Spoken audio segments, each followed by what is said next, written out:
Welcome, everybody, to another episode of Troubadour Talks. And today I have Rucka on the line or on the show, and we're going to talk about a story that we all know, but I have discovered through my own ignorance that I had not read. And I think probably a lot of you may not have read, but you know the story, and that's Peter Pan, the novel, not the play, not the movie, not the 2003 movie, not the 53 movie, not the, the 2019 Wendy movie, not the Disney Plus movie that's about to come Not out. Hook. Not Hook with, Although Hook, from all the ones that I surveyed, has the most to do with the book. Although that's probably not true. I think there's a 2000s movie. I very think closely 2003 is the most closely accurate to the book. I understand to the book, but then Hook is a movie about the book. It's not based on. It's about the book. So actually, I rewatched Hook after reading what is called Peter and Wendy. Actually, it was not even Peter Pan yet.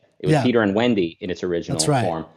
And the Hook, I was pretty impressed by. It was very. I'm sure we'll get to it once we talk about the book. Maybe I'll talk about how the different movies sort of relate to the book or don't. So maybe we'll get to that a little later. No, I think that's a good thing. The book. There was also a play written by J.M. Barrie, which I think is what kind of made it into popular culture. And this was Peter and Wendy was 1904, I believe, is when it was originally published. And then I think several years later, I don't remember the date, he wrote a play.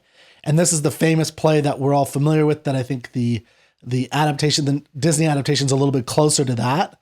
And then just in terms of I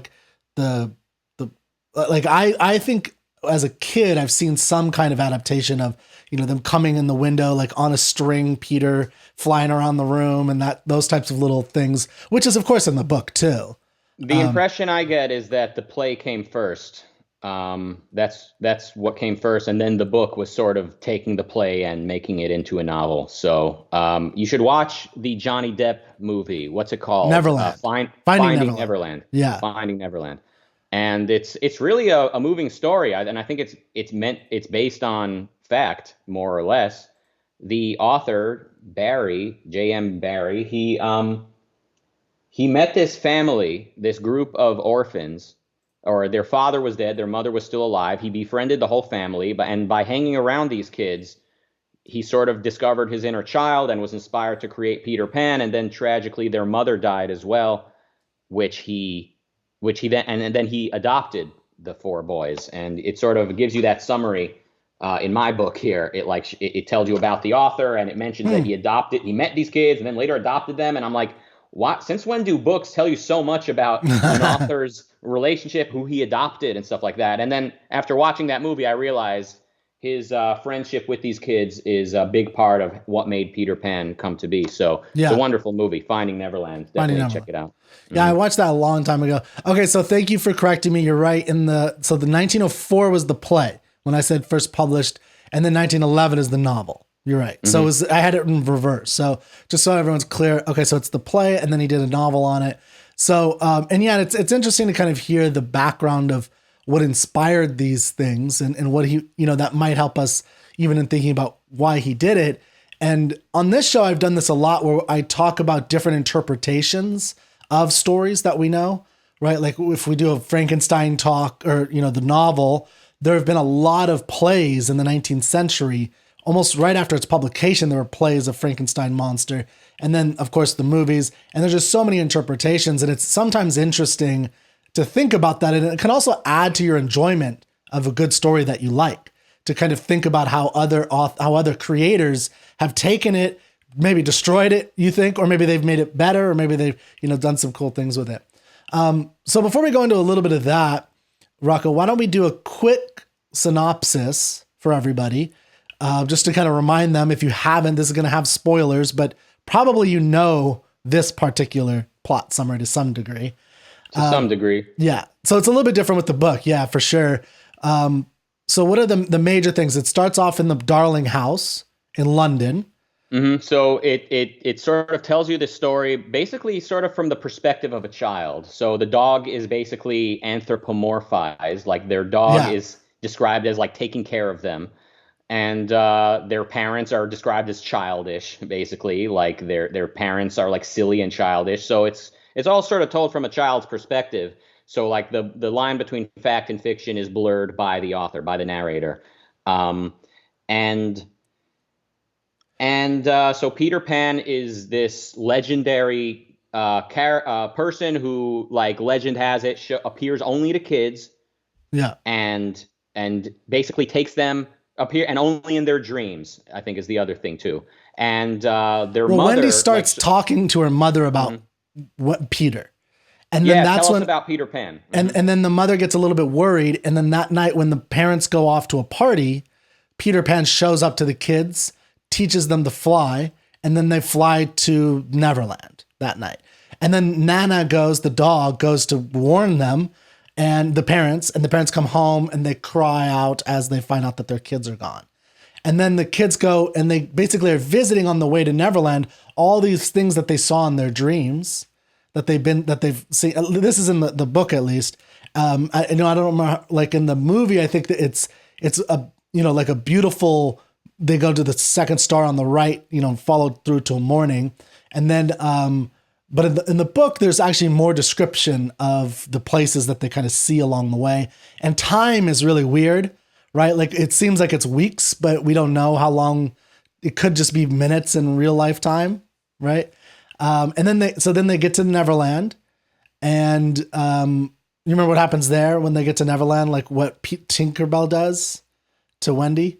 Yeah, she tries to kill her or tries to manipulate the Lost Boys into killing Wendy by telling them that Wendy is the bad guy or that Wendy is a creature flying at them or something like that. And they like shoot her with an arrow. Mm-hmm. Yeah. Yeah, and the reason the dog couldn't chase away Peter Pan was that their father punished the dog by taking her to the doghouse in the kennel, and then he always blames himself that the kids disappeared. So I think basically it's supposed to be all within the dream of the kids or something like that. And part of the dream is that the parents are lamenting that their kids are gone, and if only we had been better to them and not put the dog in the kennel that day or whatever, things would be good. But the mother actually sees Peter Pan early in the book. He appears and he shows her some teeth. Literally, he's what do you call it? Baring your teeth. What do you call that? There's a better literary. Oh, okay. I don't know what you'd call it. Oh, but, yeah. So there's something he does, and so right from the start, the mother knows who Peter Pan is, remembers. She tells her kids stories of when she had spent time with Peter Pan growing up, and now she occasionally sees Peter Pan, and that's kind of a theme that comes up in the book and in the legend, in the various adaptations of Peter Pan, is that adults occasionally get to sort of get another glimpse of Peter Pan, when their inner child is sort of ready for there and susceptible. So that's kind of an ongoing theme in Peter Pan, that the adults are not completely shut off from any contact with Peter Pan, but he sort of represents childhood, bliss, and innocence. Yeah. Yeah. So when they get to Neverland, they get shot, or Wendy gets shot. She goes down, she reads to them Cinderella, right?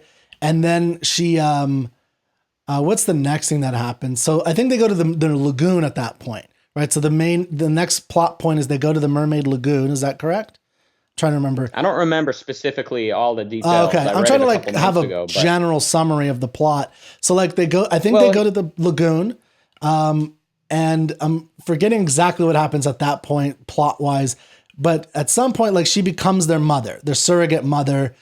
She starts to cook and clean. It's all imaginary stuff for them, for the Lost Boys, of course. And, we hear about all the fantastical creatures in Neverland. And, including about Hook. We learn about Hook a little bit. And then there's a moment when she, trying to remember the next major thing. So so I guess the next big thing would be she wants to go home at some point. No. So when they're on the lagoon, hold on. Why India. Can I get a word in here? Why don't you let me tell some of this story? We'll tell the summary. You're sort of jumping around a bit. All right. So first off, she becomes their mother right when they realize she's not, that Tinkerbell had lied to them. She sort of adopts them all, including her brothers, and then they start living domestically in their underground house. Mm-hmm. At some point early in the sequence after that, they end up going to the lagoon. Maybe they're swimming or something, but they end up in danger or something like No, that. it's the Peter India, Pan ends the up little ends girl, up the India girl, right? Pocahontas or No, Tiger Lily. Tiger Lily. Thank you. That's what I was searching for. Yeah, yeah, Hmm. yeah. Go Yeah. ahead. So a lot of these details are sort of blurry, but to me, these are like sort of the forgettable parts in a way. It's like I don't there's agree just with to me, that. it's just the fact that you have Indians, pirates, mermaids, and all these and like and animals all on the same island. I take it sort of like kind of lampooning fairy tales and like or like more like adventure stories, you know? So like Yeah, pirates before and before the turn of the century, you had all these big novels about pirates and about Indians and about mermaids and all these things. hmm And here's an island where like it's all just happening simultaneously. And again, the line between reality and fantasy is just blurred, and the author is changing things as he goes to just kind of like it's almost like a dream where you can control what happens. Now Peter Pan ends up alone on a lagoon where he's likely to drown, and he yeah, famously says to die would be a great adventure. yeah, That's a very memorable line, and I think yeah. he ends up getting saved Like a bird by nest. the bird. Yeah, Yeah, so that's there's a right. bird nest that Um, sends him, and he like graps onto it, and because he gave, but he mhm. also gave his way out, which I think was like a balloon or an umbrella or something, to Wendy, so Wendy could float off and say, but it was only light enough for her or something like that, and so he kind of sacrifices himself for her to save her, and then he's rescued at the end. But then Wendy tells the story of the darlings to the Lost Boys. And as they're going to leave, they're kidnapped by Captain Hook and the pirates.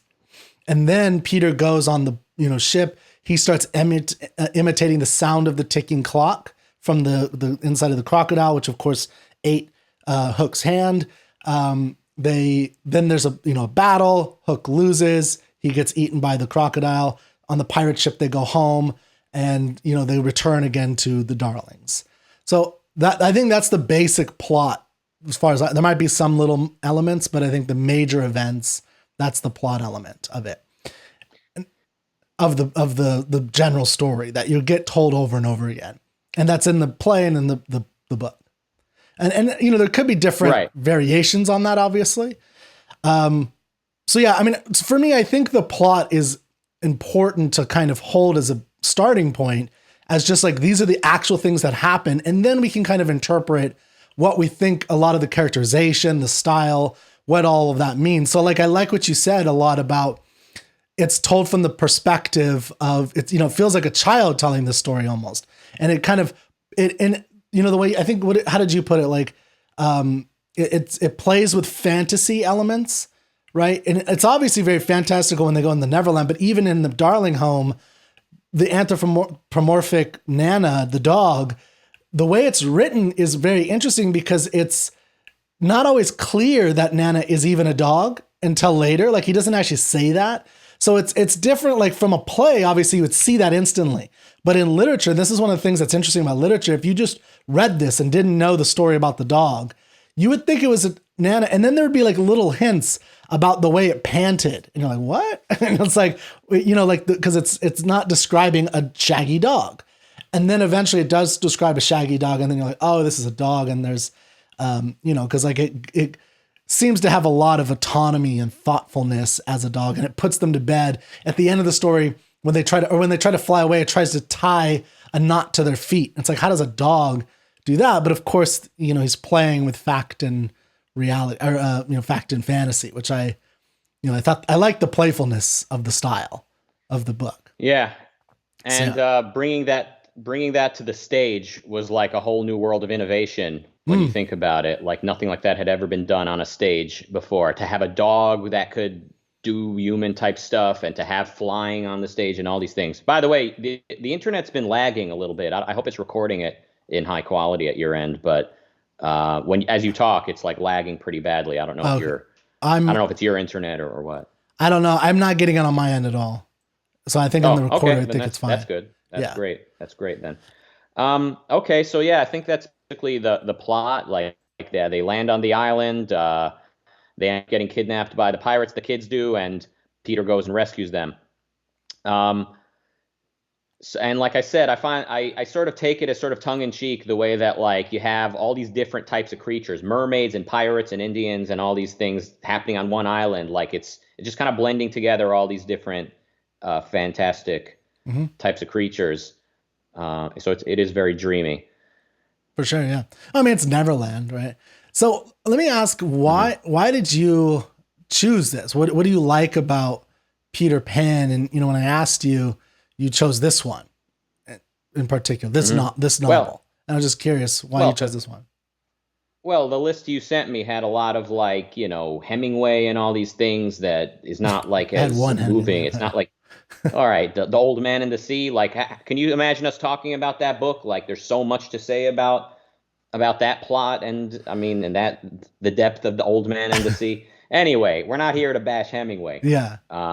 Or you're not here to bash Hemingway. Yeah, I'm not here to bash Hemingway. I think that is like much better than you're giving it credit for. But no, I hear you. But to answer your question, so over the last year or so, I've been like really kind of looking back to my earliest of influences, looking back, kind of revisiting art that had impacted me as a kid. And in some cases, that art was religious, Old Testament stories that were obviously very moving. But the Old Testament is not as rich, like psychologically, as like Peter Pan. So what I would do in my mind as a kid, like there was a Peter Pan cartoon that was on TV that I used to watch religiously. I would sort of blend this island where people can fly. I would sort of blend it with divine powers. God can just think anything into existence and manipulate anything and is worshipped and all of these things. I sort of blended them all together, and I was being told unironically that God is very real, very literal. Then why not Peter Pan? And why not this island? And, if someone's going to be chosen, Elijah the prophet was chosen. He was a civilian. He was just a normal guy. He was chosen to be not only a prophet, but like a divine, timeless prophet. I was told he was still appearing and performing miracles through the centuries and to this day. So if him, then why not me? I thought. And so in my mind, like this could be real, and maybe it is, and maybe me. Why not? Maybe I'll be Peter Pan. Maybe I'll be a Power Ranger. Maybe like all these different children's franchises ended up sort of seeping into this world I was creating when I was 6 or so. But Peter Pan is definitely like the big one. And the more time passes, the more I see how important that story was in the sort of development of the world, like the way we look at stories, the way we look at like kids' stories, and just the impact that Peter Pan has had on so many generations. To think there was a time before Peter Pan, like there was a time when no one had anything like that. Peter Pan is like taking an urban setting, these are like middle class people in industrial England, and sending them into fantasy land with pirates and Indians and all this crazy stuff. So it was sort of like a sort of modern adaptation of those adventure stories that had been around for a while. So it's just fascinating to kind of look back at that, to realize again there was a time when there was no Peter Pan. And that was sort of devised, invented, and distributed. And today, it's like it's an indispensable part of almost everyone's childhood. Yeah, I mean, like think about the Toys R Us song. I think there might be some people are too young and don't even remember Toys R Us. But I don't want to grow up. I'm a Toys R Us kid, right? Like that whole idea of not wanting to grow up, of wanting to stay a child. All children grow up except one. That's how Peter Pan starts, right? All children grow up except one, and this idea of eternal youth, and staying a child, and what it means to stay a child.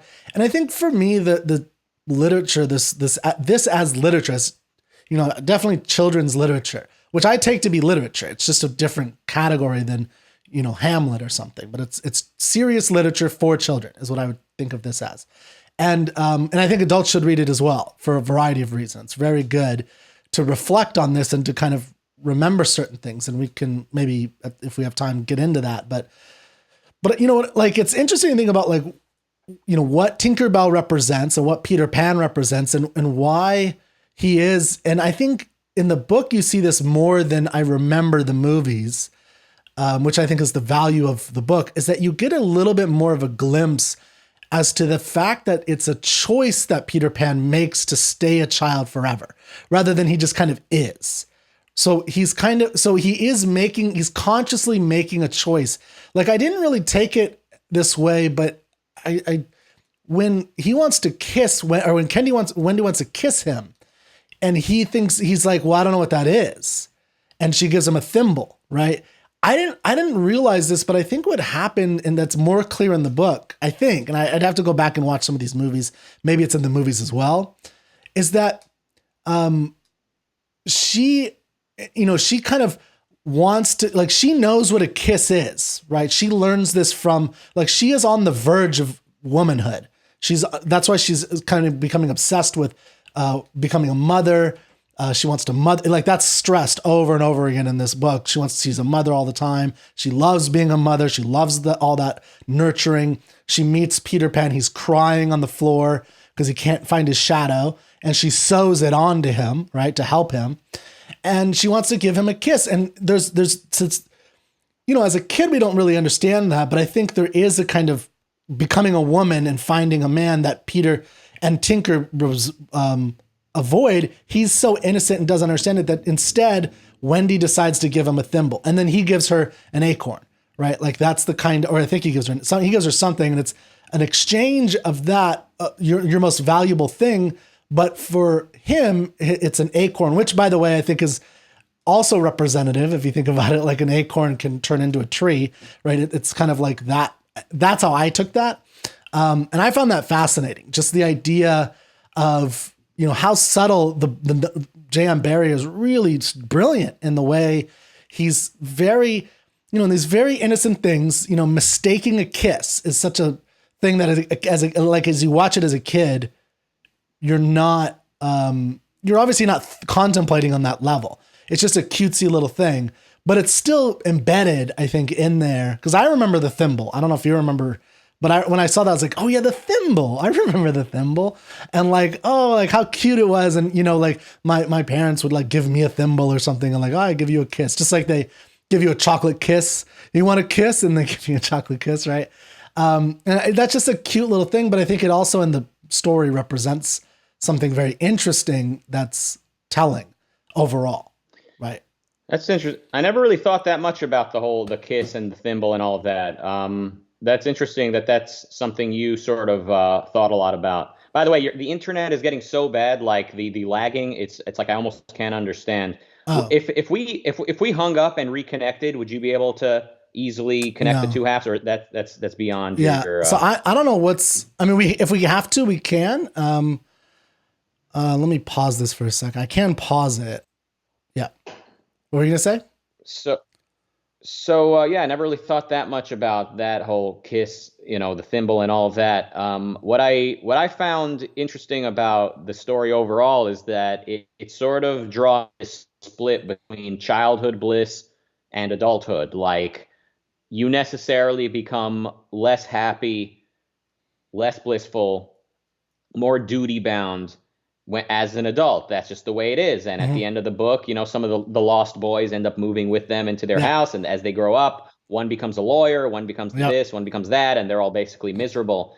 And so Peter Pan, he's blissful and young, and also has no memory at all. Mm-hmm. He has no memory. It's almost like it's saying like having a memory and being in touch with reality is basically the downfall of every angelic child's bliss. But I think the author himself contradicts that in creating this story. He is showing that an adult can do his version of flying, if you will. All Peter Pan really can do is fly.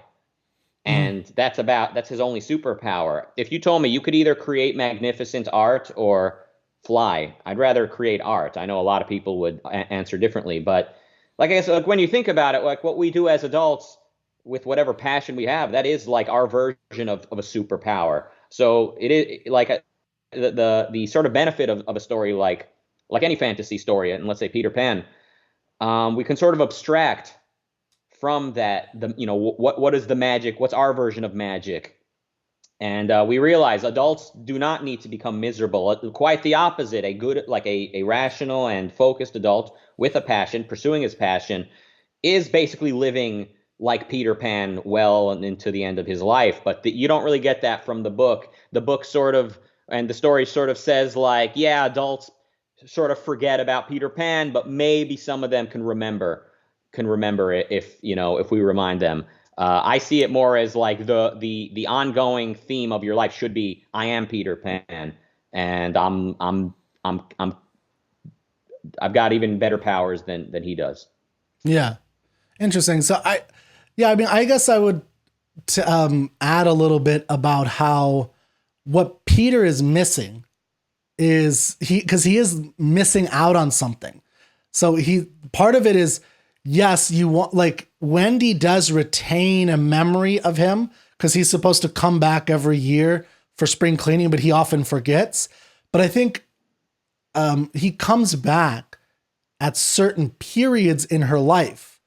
And I think part of what J.M. Barrie is saying is like, you can reflect on that, like you were saying you were doing by reflecting back on your life in your childhood and like, what are the stories that motivated me, and kind of like going back to that pool of, your youth and your passion and kind of refreshing yourself. And I think Peter Pan is that aspect. Now, on the flip side, I do think there is a problem with being a pure Peter Pan, right? Like if you are just that, where you don't take on, like he doesn't want to be an adult ever. He never wants to grow up. He never wants to do any of the things that you grow up.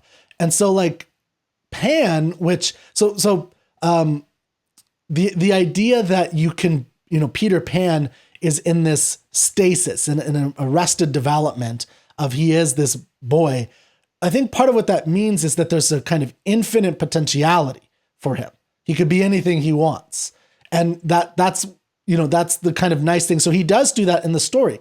In the story, he could be a captain, he could be a fighter, he could fly around, he could play with birds, he could talk to mermaids. I think he can kind of do whatever he wants. And that's nice. To Aristotle defined the child as, the being that something like lived only with appetites. Like, it's basically pure appetite, pure desire, not really long range thinking. That's the memory part that you talked about. And I thought that's, we need to have an image of that.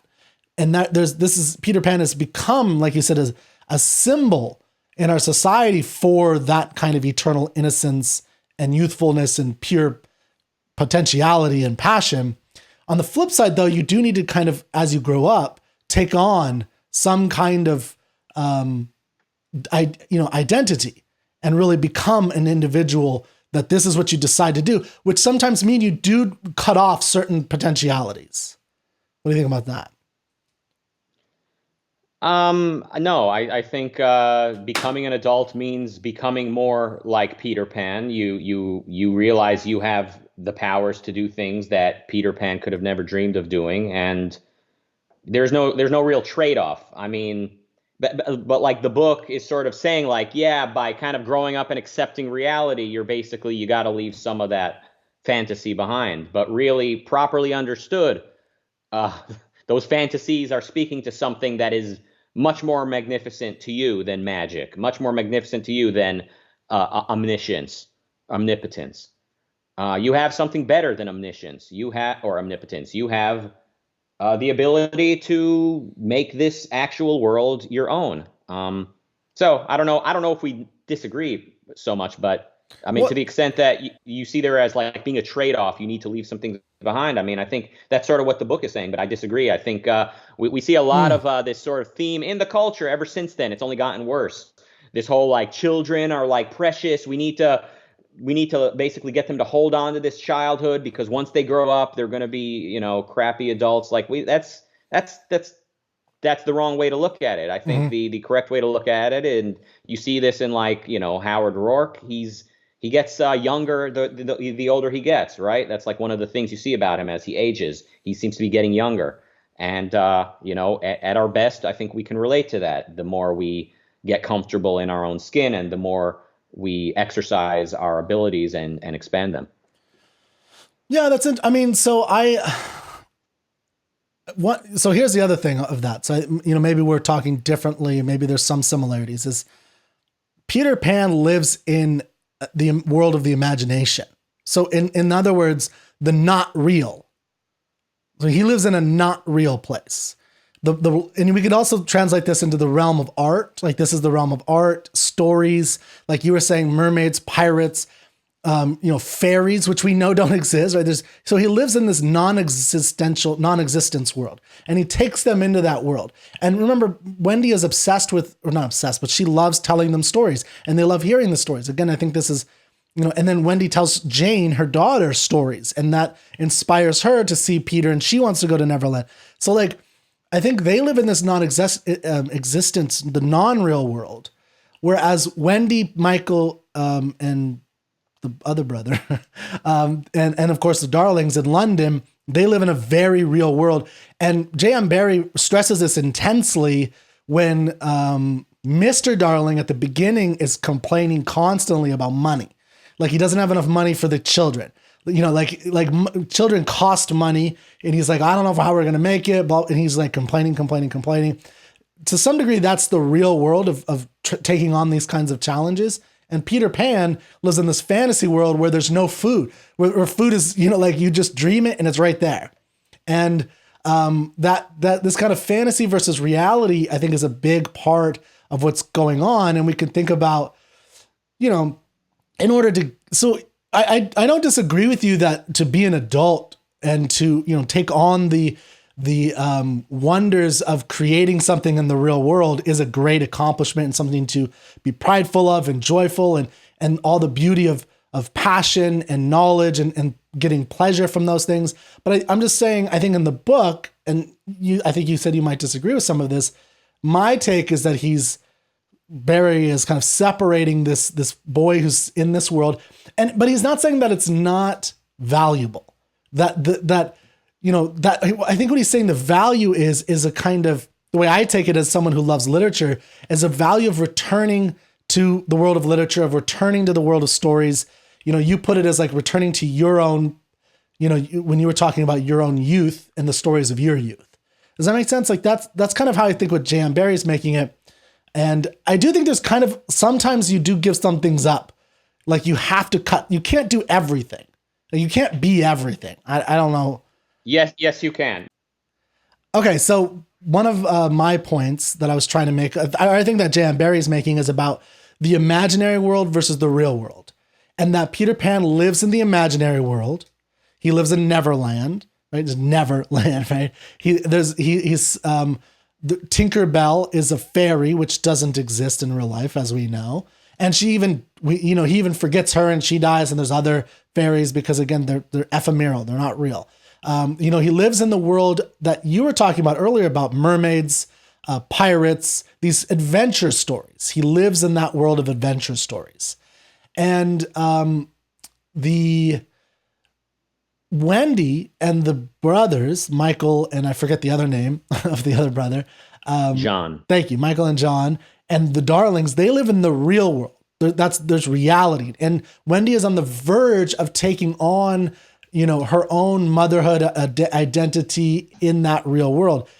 Now, I do think there's a sense where she kind of can go, as she gets older, and she does, the last chapter is Wendy grew up, right? That's the last chapter of the book. And, and she kind of feels bad about this. She feels guilty to some degree that she did, maybe give up on some things. Or at least give up on that world of the imagination. But Peter and that memory and that story is always with her, and she can return to that imagination. So me as a literature person, a person who loves art, I took that, and what I love about it is the idea that this is why I love literature and art, is that that's what you'd use that imaginative world for, is to kind of inspire to go back to that, or that's one aspect of it. So that's what I think he's saying. Now, you were trying to say something about adulthood and like how Peter Pan is the best of the adults or something. Can you maybe clarify that a little bit? Well, so the author shows everyone growing up and becoming basically miserable, and Peter Pan is this glimpse of childhood bliss that they occasionally get to revisit. and especially like, so Wendy becomes a mother and then a grandmother, and she gets to like meet Peter Pan again, in sort of vicariously seeing her children meet him, so to speak, or meet him. But I think there's a fundamental error that the author is suggesting, and I think the author himself contradicts that in creating this book, in being a successful innovator in the stage as well as the written word. He is demonstrating in his own life that Peter Pan is forever, that you could be, that pursuing the rational life, sorry to use that language here when we're just here to talk about fairy tales, but living the properly selfish, rational life, it gives you a power and the ability to feel better than really, in a sense, better than a child, or the adult equivalent of it, I'll say, not better or worse, the adult equivalent. I would offer that when a child fantasizes about magic, it's not that the child wants to defy reality. Maybe that is part of it, but like it's like the desire, it's the power that I think can be abstracted. And the older you get, I mean, if the child is in a healthy environment, and let's say he likes music and his parents give him an instrument and start letting him learn that, if he likes a certain subject at school and he excels at that, he pursues a certain career. As he grows older, he falls in love and all of these things. The person is sort of doing the adult version of Peter Pan. So this conventional wisdom that the climax of your life is childhood, I think it's present in the Peter Pan universe, but I think it's wrong, and I think it's had a negative influence on a lot of the way people look at the world. They also try to preserve their children's not innocence, but like they try to like preserve their children's childhood by spoiling them, by lying to them, telling them that fantasy is real and all of these things.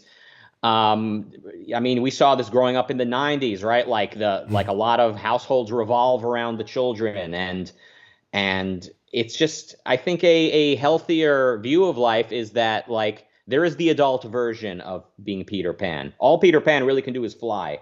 That's all he can really do. But as an adult who is with a good set of tools in your mind, in your head, like you could fly too and do a lot more than that. I mean, you can do all types of magnificent things. So again, I don't know if we disagree per se. No, I don't think we disagree. Because the internet was glitchy before. Yeah. No, I don't think we disagree. I think, I mean, like, obviously I don't disagree with the idea of what the rational mind can do, and that there's value in that. Now, maybe, correct me if I'm wrong, here might be the disagreement. Let's see if this is the disagreement. Is that earlier it seemed like you said that you didn't have to give anything up when you, like, there isn't a trade-off. Is that correct in terms of becoming an adult, a man or a woman? Right. You don't think there's any trade-offs in life. So like, you don't think exit, you're not going to be provided for. Well, in the modern world, you can still get provided for, but I mean, that's a choice you need to make as an adult. We're all becoming Peter Pans in a sense, right? We're all becoming. Yeah, in a sense. I mean, infantilization. I mean, this takes us over to other cultural issues, and infantilization is a big thing. And I would say, like, the sort of misunderstanding of that childhood bliss that I think we sort of see in I love the author, but I think he sort of brings this misunderstanding with him. This sort of split between childhood bliss versus adult mundaneness. I think is wrong, and I think the author, in his own deed, contradicts it with the inspiring actions that he took to create this piece. Yeah, well, I think that's the role that literature, like I was saying, I think that's what literature plays, is that he is saying the role of stories and literature and art is to live in that world, that it is a kind of a real place, even if Neverland isn't somewhere that I can get in my car, like my real car, and go to. It is a place that I can actually go to. Like I believe in fairies, and then the fairy exists because I said I believe in fairies, right?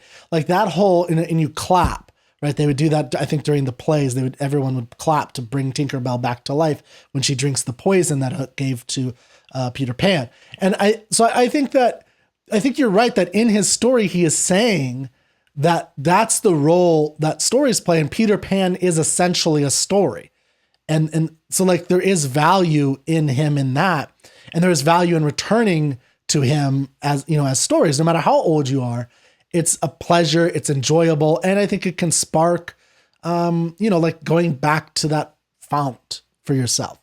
Now sticking on the trade-off thing though, that I think is what is the problem with Peter Pan. The tragedy of, if you look at Peter Pan, especially in the book that I think is clearer, what's sad about it is that he doesn't feel love. He will never feel real love with like sexual love, because he doesn't see Wendy as a potential mate, which she did at first, right? When she first sees him and she wants to give him a kiss. And then he sees her kind of as the surrogate mother, but it's a really vague concept. He's kind of the father at some points, but it's not really, you know, he pretends like he's the father and he does, you know, he acts it out a little bit, but not really acting it out, right?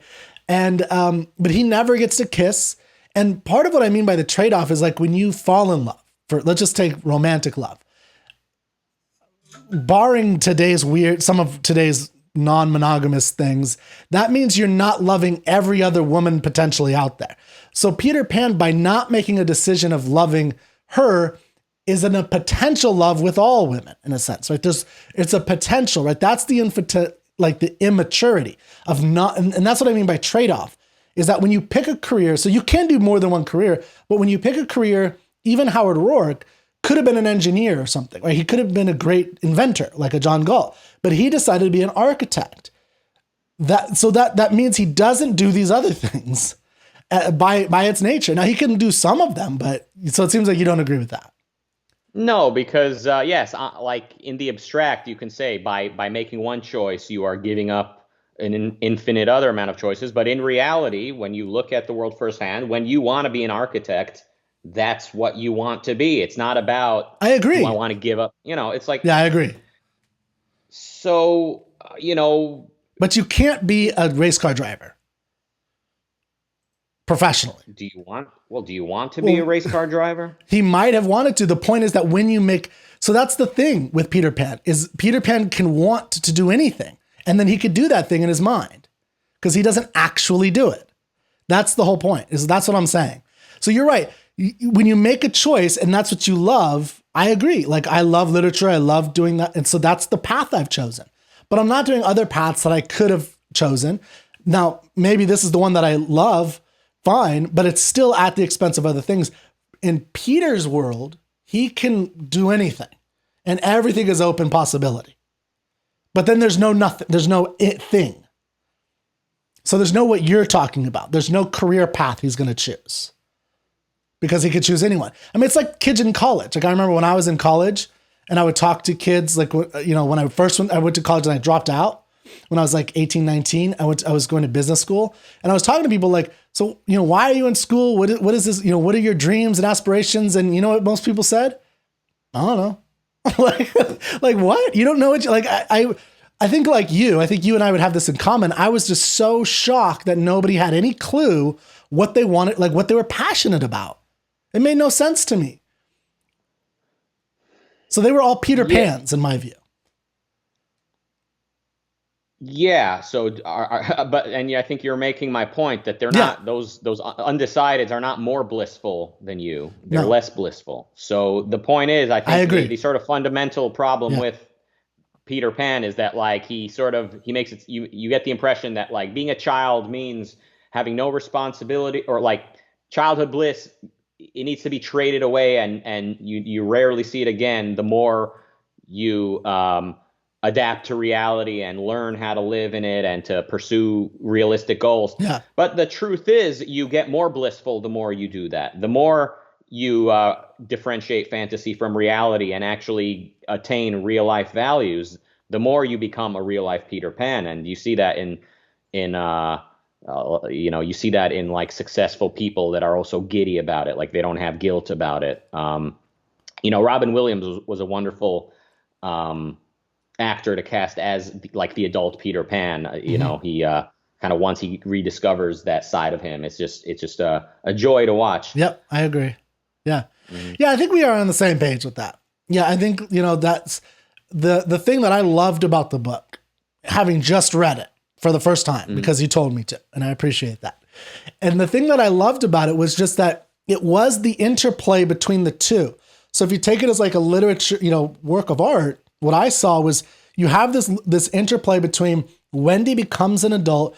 I don't know that she's not happy with her life. Like you could say that about other characters, maybe, although the Darlings end up that they really love their kids, right? So they were complaining about stuff, but they really do love their kids. The father is kind of in the kennel because he feels so sad, right? He actually sleeps in the kennel because he feels so sad about what he did. Although there is a moment when the wife, Mrs. Darling, says to him, because everybody is giving him sympathy, right, in the community. She's like, are you sure you don't like this? And he's like, no, how could you say that, right? Like, are you sure you don't like the kind of sympathy of having lost your kids? But so I think like my take is that the parents start off as kind of tyrants. They lock Nana away, and then they go do what they want to do, which is go have fun at the party. And then that's when they lose their kids.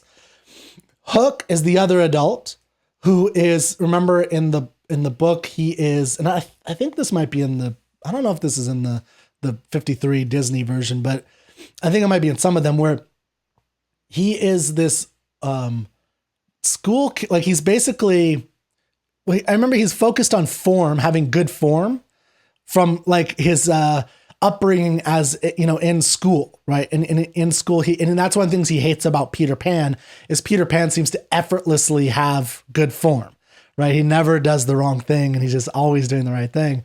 And that infuriates Hook. But I think like Hook is the other adult and he's this evil tyrant who like wants to kill Tiger Lily and people like that, which is one of the reasons I think that Peter Pan doesn't want to be an adult. Because like to him, that's what it means to be an adult. And he was abandoned by his mother. Remember, his mother locked the door or closed the window when he left.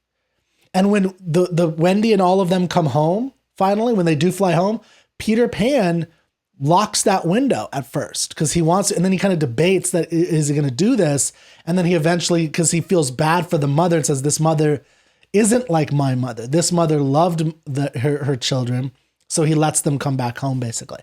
And I guess what I'm trying to say is that there's a interplay that's interesting about, adulthood and what you gain from adulthood and, that regular returning to the land of Peter Pan. And I like the interplay. I thought it was interesting. I mean, to me, like Captain Hook was like the most interesting thing in the whole book. That's probably why I wanted to discuss this book further. Like Captain Hook, his whole like preoccupation with good form versus bad form. Yeah. Like this is, I was like, what is he supposed to represent? Like a maladjusted adult or like a rebellious teenager? Maybe he's like more like a teenager, not so much a grown up yet. Like he's more like an adolescent who he was like told in school, have good form. And now he's both rebellious, but at the same time, he wants to be the best version of himself. It was just, I love when him and Peter Pan face off and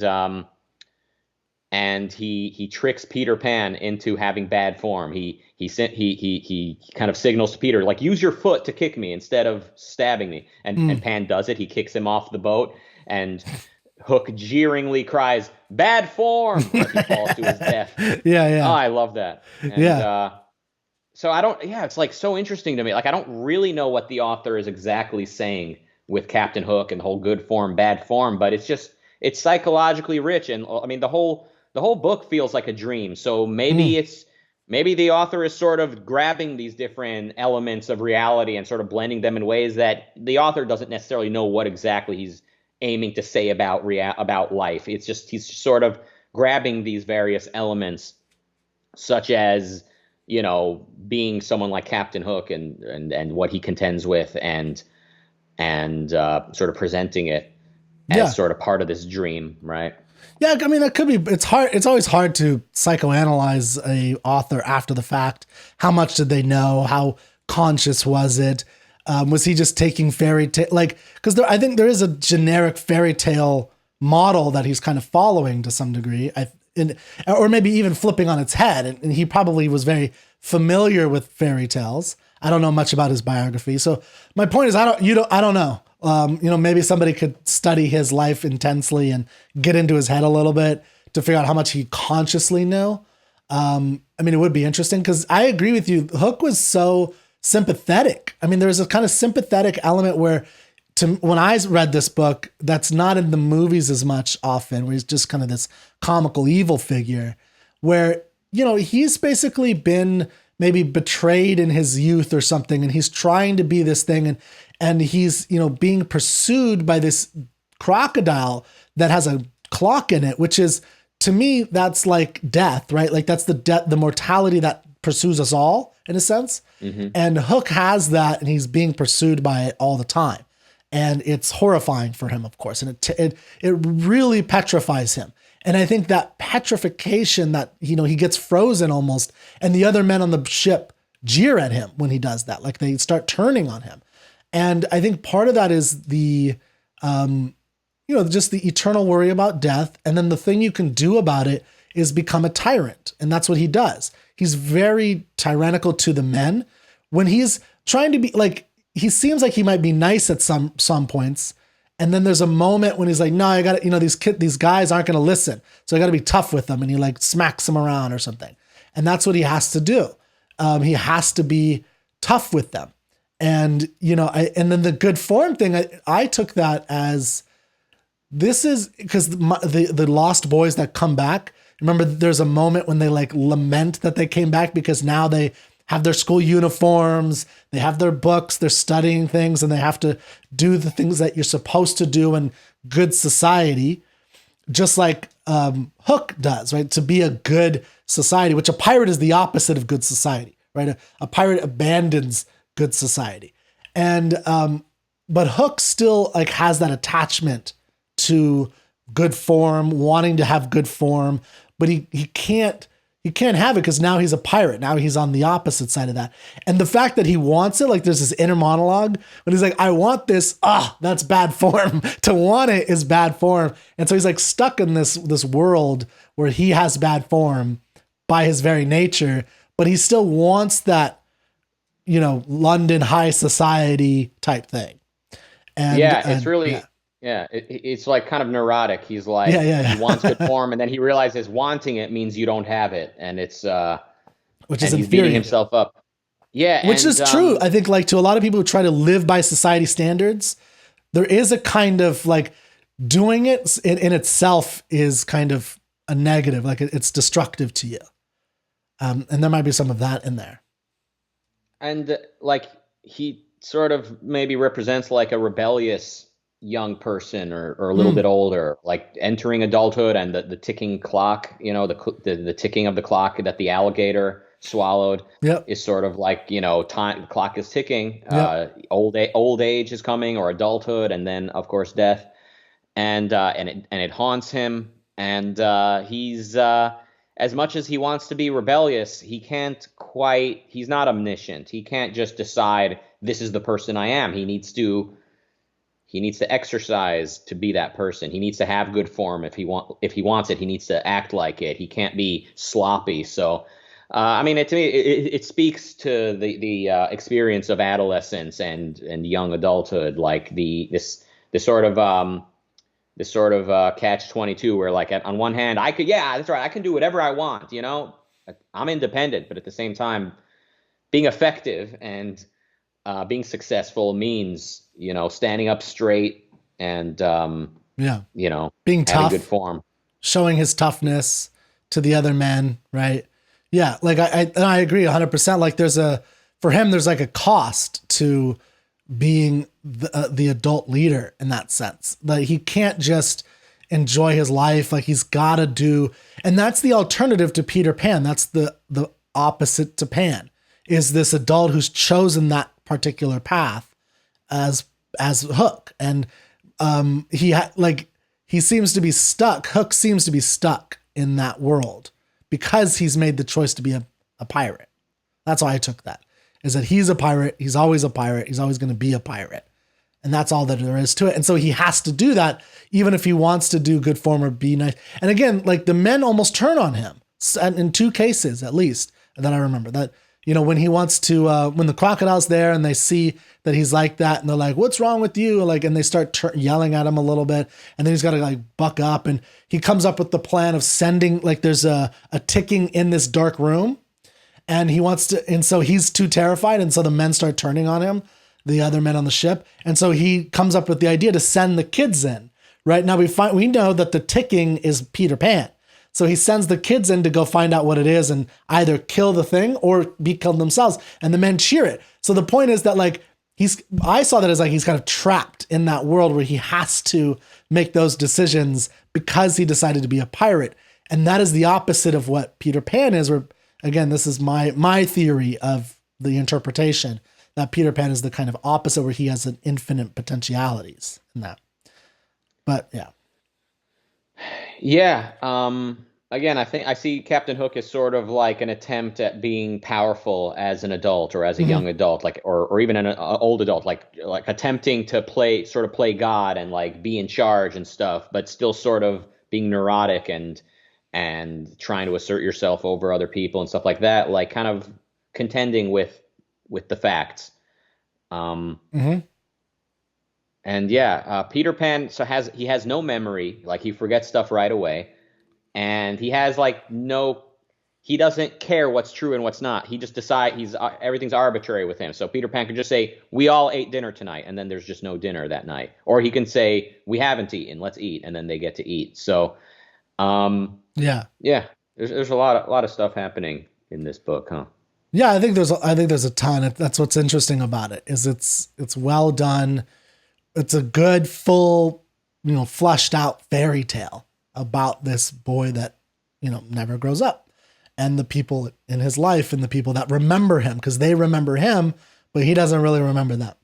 Like, he doesn't even remember Tinkerbell, right? He forgets Tinkerbell at the end when Wendy asks about him. He said, "Oh, fairies don't live very long," right? So she might have been somebody I knew back then or something. And, there's an interesting aspect of that, I think, about his, like you're saying, with the memory. Yeah, Tinkerbell is, she saves his life at one point. Like, she drinks the poison before he could or something like that. Yeah. And she's in love with him. And she's vindictive and spiteful. She hates Wendy through the whole story. Yeah. And if you believe in fairies, they exist. But if you say, there's no such thing, then one of them dies. That's one of the things in Peter Pan. And it's sort of encouraging people, like, don't stop believing in fairies. And again, I would say you can abstract something from that is not saying indulge in falsehoods, but rather believe in kind of your version of fairies that is very much tied to reality. So, real life fairies are not vindictive. Real life fairies are, paths, courses of action, rules to live by that can get you very far. So again, I see a split that the author creates, like, between childhood bliss versus the harsh constraints of reality. And perhaps Tinkerbell is the sort of epitome of that, where she's so vicious, yet she is that spark of magic that children need to believe in to retain that bliss. Yeah, that's interesting. So what do you think of Tinkerbell as she's seems to be the conduit to this Neverland, right? She's the fairy dust that goes on them, right? And, what do you think of her as like a protector of keeping Peter Pan in that world? Like that, I don't know if you agree, but that's kind of what I saw her as when she was trying to stop the thimble, stop the kiss. She wants to get rid of Wendy because she realizes Wendy, if he kisses Wendy, right, then he will start to learn this is what you were saying. And this, I agree with you completely. Like, if he kisses Wendy, then he learns what it means to have a passion, right? He learns what it means to have a singular passion. And then he'll want that.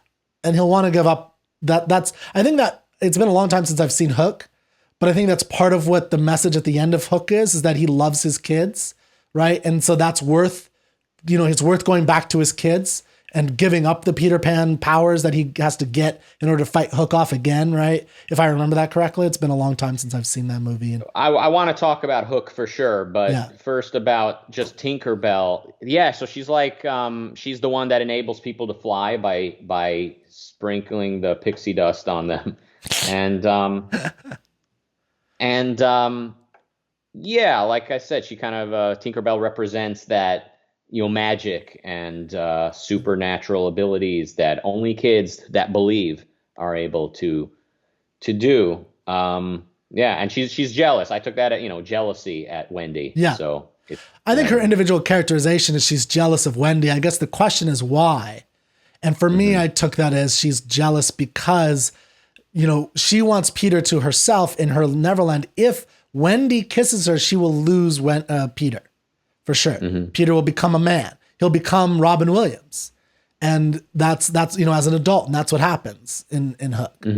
I think. Yeah. Right? And that would happen. Well, let's talk about it. We can talk about Hook. I think we talked about the book plenty. Yeah, remind me a little bit, because I loved that a long time ago, but it's been several years since I've seen it. Yeah. So yeah, am I getting it right that he does grow up? Obviously. Yeah. So in Hook, which I watched recently after finishing the book, Hook is much more interesting than the Disney movie. By the way, the Disney movie is like, I think they were just those early Disney movies. They were basically just showing what they can do visually. That was exciting to them, and rightfully so. Yeah. They were doing their version of what I described. Not letting the given have the final word, but pushing it, asserting yourself, and creating new stuff. In Hook, the plot of the Disney movie has very, very little to do with the book, right? It's not nearly as rich. Now in Hook, Robin Williams is Peter Pan all grown up, which you find out later in the movie. It's not obvious right away. So he is a lawyer who just is never paying attention to his wife and kids, right? He's always on the phone. No, don't. What do you mean? The poor person wants to collect money for his injury. Just like one of these Hollywood depictions cutthroat of the lawyer. Vicious, cruel, cutthroat. Everyone's looking a way to screw the union and the little guy at every possible turn. So he's not paying attention. So again, you see this split, like a guy who loves his career needs to trade his family for it, basically, is kind of what you see from the start. Does he love his career, or does he just have a career? Good question, Avi. I mean, I don't know. I mean, it's a kids movie. You don't get to really know what law means to him. But I mean, so they go and visit Wendy, and Wendy is the woman who raised him. So all he remembers is he was at one point an orphan, and this older woman, Wendy, adopted him, and as well as other orphans, the Lost Boys, if you will. But she ends up raising Peter, and ends up actually marrying Wendy's actual granddaughter. So Peter Pan. So basically, Peter Pan would revisit that house every so often, and first it was Wendy who he met with, then later on it was Wendy's daughter who he ended up meeting, and finally in the 1960s, he flies through the window, and Grandma Wendy is putting her granddaughter. Maybe to this bed, Peter's got a good plan, man. I don't know. And baby, whatever the girl's name is, maybe it's Wendy too, I don't know, but she's got like the Beatles on her pillowcase, and it's the 60s. Now, this movie was made in the 90s, so the 60s was not that long before, right? It was 25, 30 years, maybe more like 20 years earlier, like late 60s going into early 90s. And then this time he decides he wants to stay. Like he likes Wendy's granddaughter, ends up kissing her while she's asleep, which, please, nobody watching this, take this as instructive. I mean, this is absolutely don't do that. Hashtag stuff 90s movies got away with. Let's just leave it at that. But Wendy ends up raising raising Peter along with her own granddaughter, and Peter ends up marrying Wendy's granddaughter, because they're the same age, and now they're going back with their own kids to go back to London, from America to London. They visit Wendy, and Wendy has one of the Lost Boys living in her home. I forget which one it was, but one of the guys with the silly name is like a crazy guy, crazy old man, like crawling around and acting crazy. The things he's seen, he believes it's all real, and he's a crazy guy. So anyway, they go, they say hi to Wendy. He's still on his phone every minute, yelling at his partner. No, I said don't do this. No, don't do that. And Wendy asks him something like, oh, so what do you do for a living? He goes, I'm a lawyer. And she says something like, oh, so you've become like a pirate, basically, something like that. Like you've become a pirate, right? That's what she says. And it's like, yeah, like the movie definitely has an agenda in that respect, which I see as a logical outcome of some of what this book contains. This sort of split between being rational and an adult versus being an innocent, blissful child. So in reality, being a lawyer is not only a respectable career, but a requirement. Law is a serious issue like that matters for people to live in a civilized manner. And there's no shame in being a lawyer. Obviously depends what you do as a lawyer, I suppose. But so she tells him, oh, so you became a pirate, basically, is what she tells lawyer Peter. So he's kind of embarrassed, but anyway, he ends up his kids get kidnapped by Captain Hook that one of those nights, and then Tinkerbell shows up, Julia Roberts, a very poorly adapted character. I mean, of all the characters that they adapted, Peter Pan, Captain Hook, Smee, they did a good job, but Tinkerbell is nothing like she was originally. She's not spiteful, she's not petty at all. She is basically an adult Julia Roberts who's here to show Peter Pan that you can put in your pocket. She's just a small version of an adult with wings. And so she takes Peter to Neverland, where he sees his kids are kidnapped by Captain Hook, and he agrees with Hook, if I fight you, if I kill you, if I fight you and I win, I get my kids back. So then he goes to train with the Lost Boys and with Tinkerbell. And the Lost Boys are it's a 90s movie. The Lost Boys are very punk rock. They're into skateboarding and vulgarity. Rufio is yelling at Peter Pan and he's calling him all these names. I mean, that was not in the book originally. The Lost Boys were very sweet and innocent and wondrous about the world in the book. In the 90s movie, the Lost Boys are punks. And but nonetheless, Peter Pan kind of rediscovers his youth and becomes Peter Pan again, and then flies back to the ship. And meanwhile, Hook had sort of gotten the kids to believe that he's a better father to them, because he'll let them smash the clocks. He'll let them smash the clocks and stay youthful. And Peter fights Hook, and there's sort of a nice. I mean, there's a good lesson sort of at the end. There's a good conclusion, which is yes, we're going back to reality. Dad is still going to be a lawyer, although I think when they get back, he quits his job or something. Maybe he throws his phone away, or he says, go F yourself. I'm keeping it clean here. I don't remember what exactly Peter Pan does. I remember the phone in the snow or something at the end. That's early on. Oh, that's at the end. Well, early on, his wife throws his phone out the window. Okay. But then at the end, he digs up his phone. And he says something really stupid and irresponsible to his work partner whose life is invested. Children somewhere are not going to eat that night.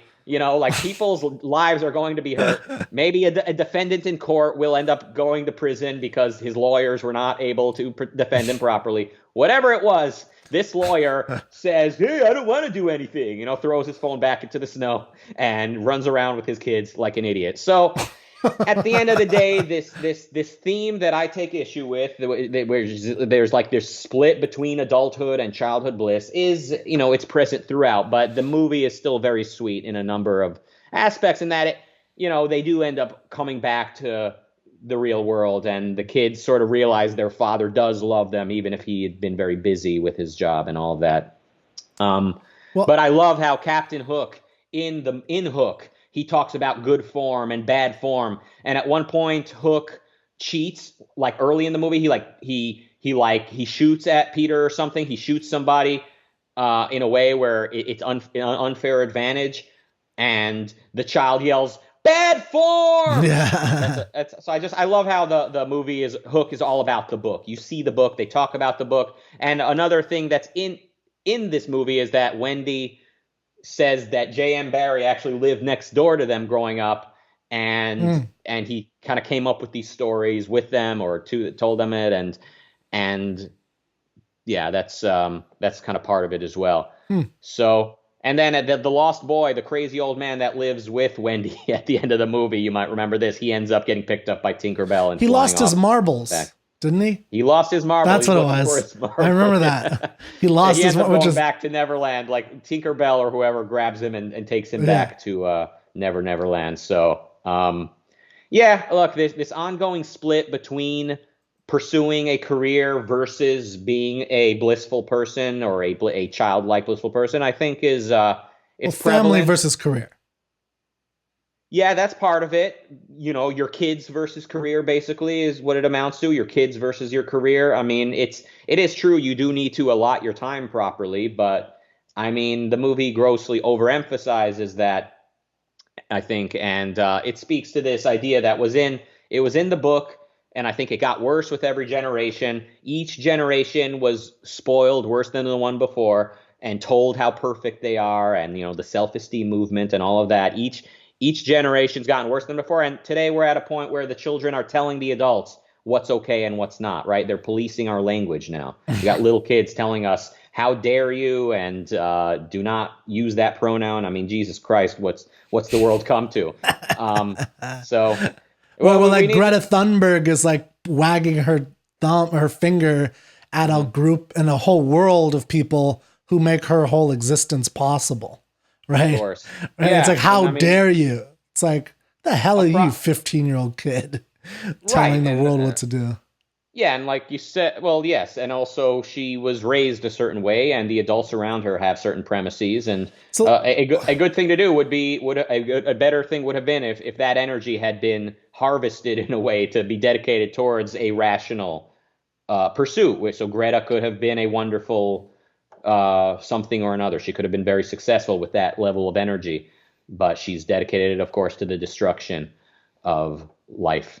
Of humans on Earth. Yeah, basically. Right. Mm-hmm. Well, so the reason I brought that up is, you know, you're just the idea of the reverence for children, which I think is a Rousseauian concept. I think this goes back to Rousseau in particular.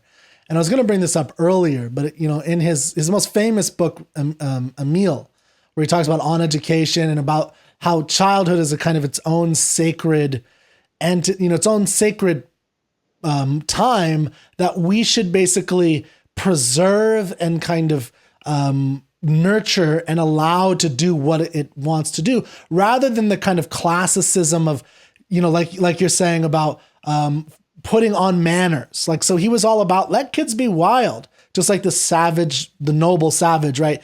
Children are a kind of noble savage. Let them be wild. Let them get dirty. Don't worry about teaching them about, you know, math and science and, you know, and literature. Don't worry about that. Don't teach them Latin. Just let them play and have fun and things like that. And, you know, when you're talking about, like, we have this reverence for kids in that sense, in a certain way, I think that's part of it. I think Peter Pan is part of that tradition, perhaps. And I agree that there's a problem with that, you know, not just children as an age issue, but also just kind of like, you know, you have these like 25, 30-year-old and older, you know, men and women who are like these woke scold type people who like are doing the same thing, but they happen to be 30. Right. And so it's like they're doing the same thing where they're wagging fingers and they're telling people, but they're immature and they don't have any clue how to actually make, you know, fixes. Right. They want to fix the world, but they don't even know how to do that. Or even they just say, just do it. Right. Just somehow. I mean, even like I remember Obama in 2008, I think it was, when the Deepwater Horizon exploded.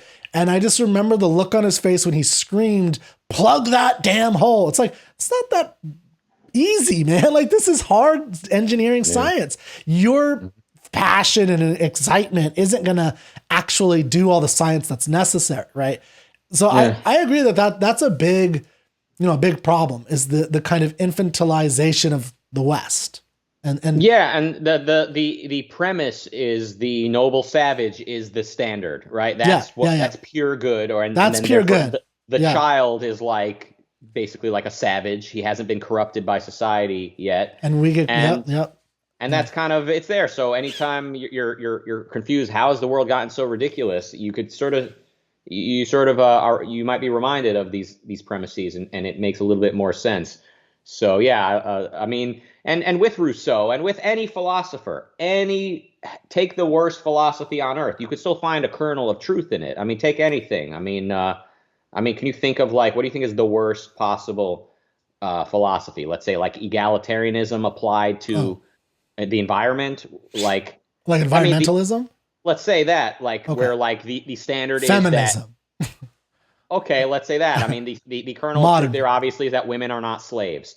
But the kernel of truth with environmentalism is nature. You know, quote, nature is beautiful. Trees are wonderful. A clean air is wonderful. I mean, there's a kernel of truth in there's consequences to your actions. So if you pollute today, you're going to have to deal with that tomorrow. I mean, there's plenty of truth in a lot of bad philosophies. So with Rousseau, I guess when he's saying like innocent, like the innocence of a child, there's something there that should not be forgotten. Or if he's saying the noble savage, you know, yes, sure, savages are like a lot of them could walk lightly and their sense of hearing is very strong because they're not complacent living in an apartment with ventilation and all that stuff, right? Like they're more tuned to nature. Yeah, so to speak, nature, quote unquote. To the forest. Yeah, they have certain skills and they have a certain attachment to reality that that are worth preserving and learning and training at and getting good. I mean, there's all types of good lessons you can learn from bad philosophies, but you do need to like identify what's wrong with this philosophy and what's a better alternative. I agree. Yeah. So like I see a lot of Peter Pan as like sort of an attempt to say something very benevolent and very good, but the sort of what I see as the negative part of Peter Pan, like this dichotomy between being an adult versus being blissful and having superpowers, it's gotten worse over time, and people take it literally. I mean, think of like Michael Jackson and his sleepover parties and all that. It's like we need to properly integrate. I know that there's a can of worms I just opened. Yeah. That's a whole nother thing. I've actually heard the case made that Michael Jackson's slumber parties were highly exaggerated. That is, the families of the children pressured him into it in cases that were later used to make allegations against him. So I just want to mention that since we're trying to. Well, I never saw those documentaries, so I know everyone took that as like evidence. I don't know. Maybe they were evidence. Well, the worst thing bad about things, but I don't know. What bothered me when looking up Peter Pan and Neverland, I see this HBO documentary, Leaving Neverland. Like the fact that this propaganda piece is mentioned as, that it comes up in your search results when you're looking up stuff related to Peter Pan is unfortunate. But what can you do? But so the article I'm talking about was in the Objective Standard. That look for the issue with an illustrated Michael Jackson on the cover, and the author of that article strongly states that the allegations against Peter Pan are largely based on against Michael Jackson, are largely based on sort of falsified or exaggerated circumstances. So check that out. Anyway. Well, that sounds interesting. No, because I wasn't certain about that. And it seems like I think there's a lot of confusion about that. Like if you think about today versus the past, where if you even as a male, especially a single male, pretend to like a kid, you're automatically this horrible pedophile, right? And there's this weird dichotomy that we have today where it's like, I just, like if you think about the 50s where you could like just, talk to any kid and just, pat them on the head and say, have a good day or whatever, or you could even play with someone else's kids. Like today, you can't do that without being this horrible person assumed right away. And I think there's a weird thing where it's like everybody's assuming just because you say that you like kids or whatever, that's a weird feeling to have. And so you have to be a pedophile. Now, I don't know. Again, I don't know this case. Maybe he was a pedophile, which is a problem, obviously, and should be punished very severely. But there's also the case where I think sometimes because like the Michael Jackson must have had some kind of real psychological infantilization of his own consciousness, where he did want to live in this permanent state of being a child, maybe too much. I don't know.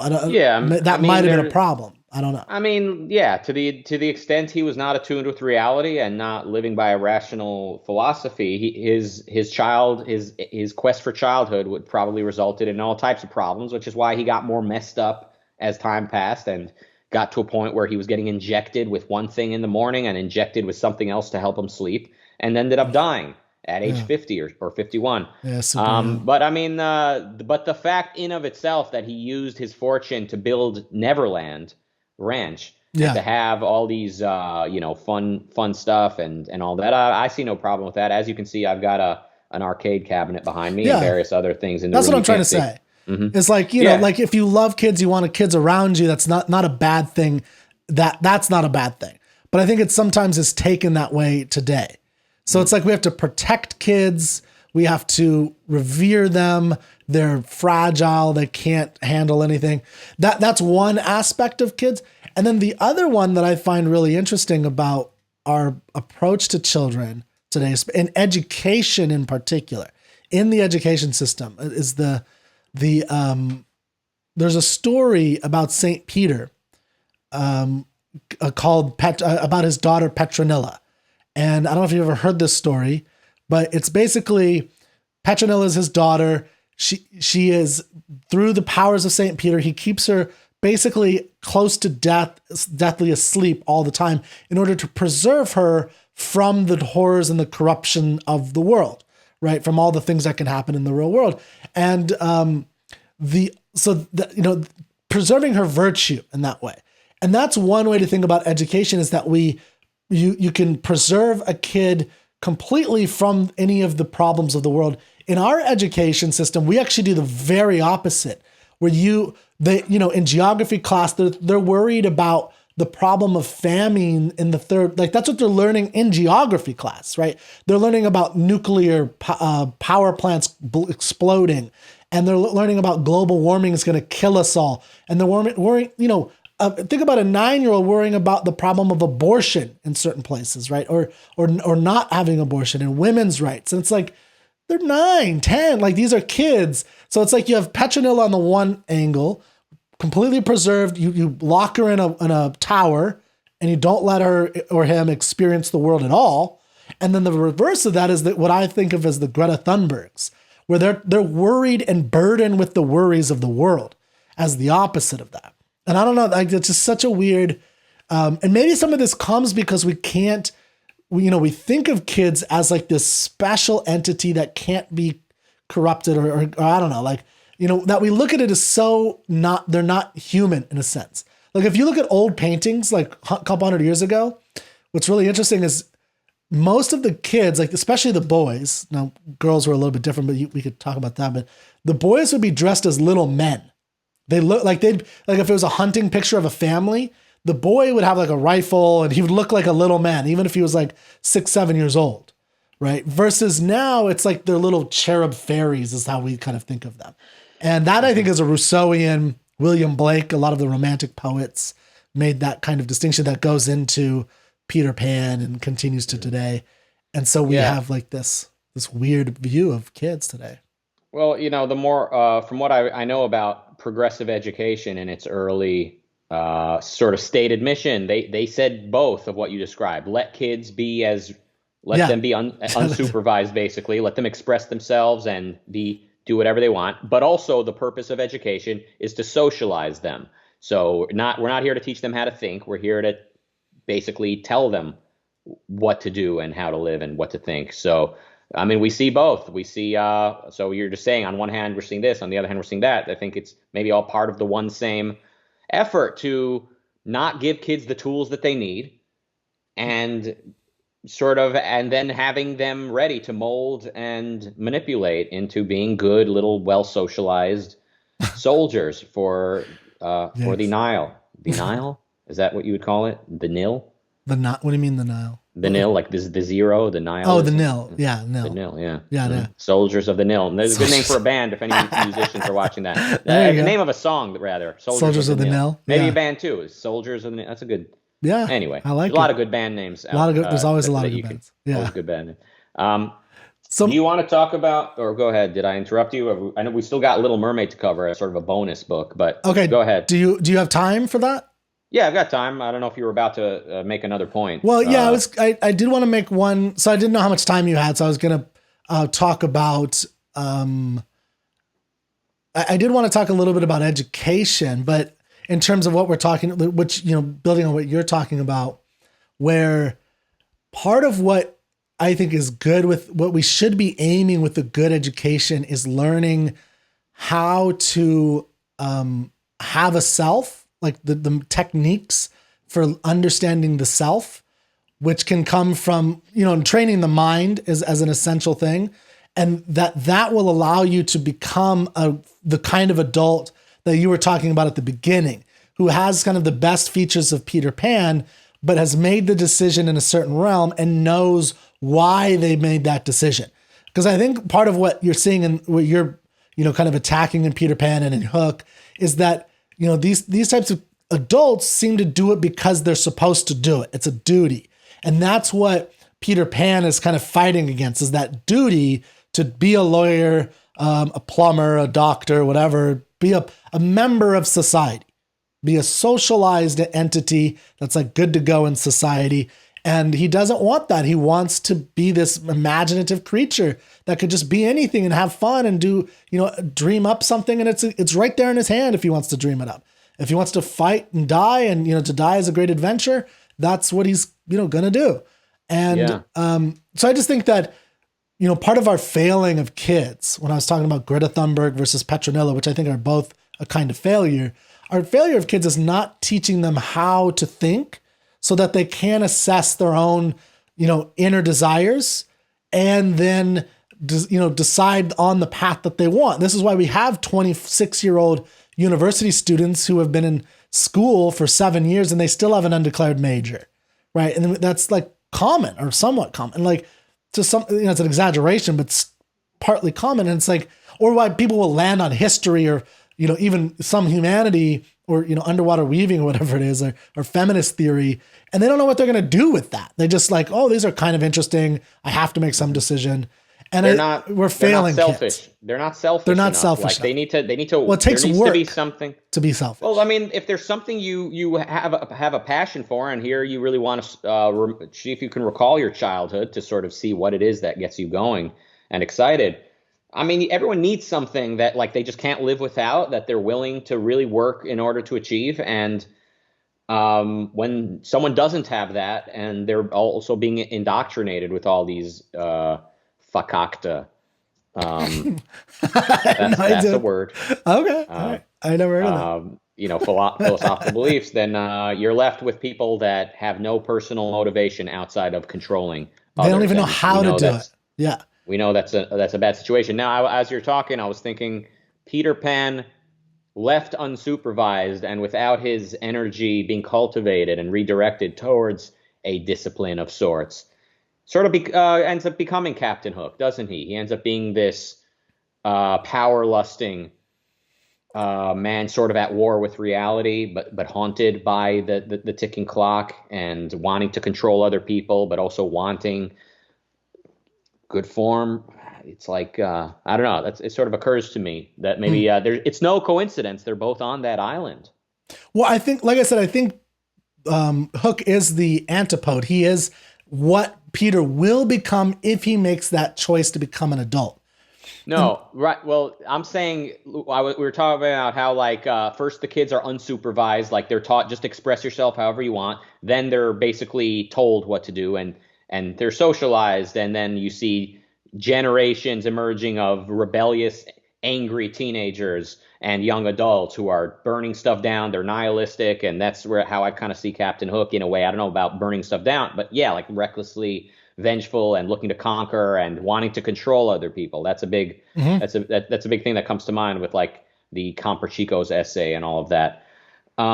So I'm sort of drawing a sort of timeline between like Peter Pan left unsupervised, left without a sort of being taught how to think, being taught the skills for living. He ends up becoming like sort of a Captain Hook type of power lusting neurotic. Oh, you mean in the movie Hook? He becomes that in the movie Hook. I don't mean he literally becomes that in the movie Hook. I just mean like what they sort of represent is like Hook can be seen as like what Peter Pan ends up being. So like we're looking at this island, we see orphaned youth without any direction whatsoever and without any discipline whatsoever. And then you see Captain Hook. Maybe they're meant to sort of one leads to the other. Okay.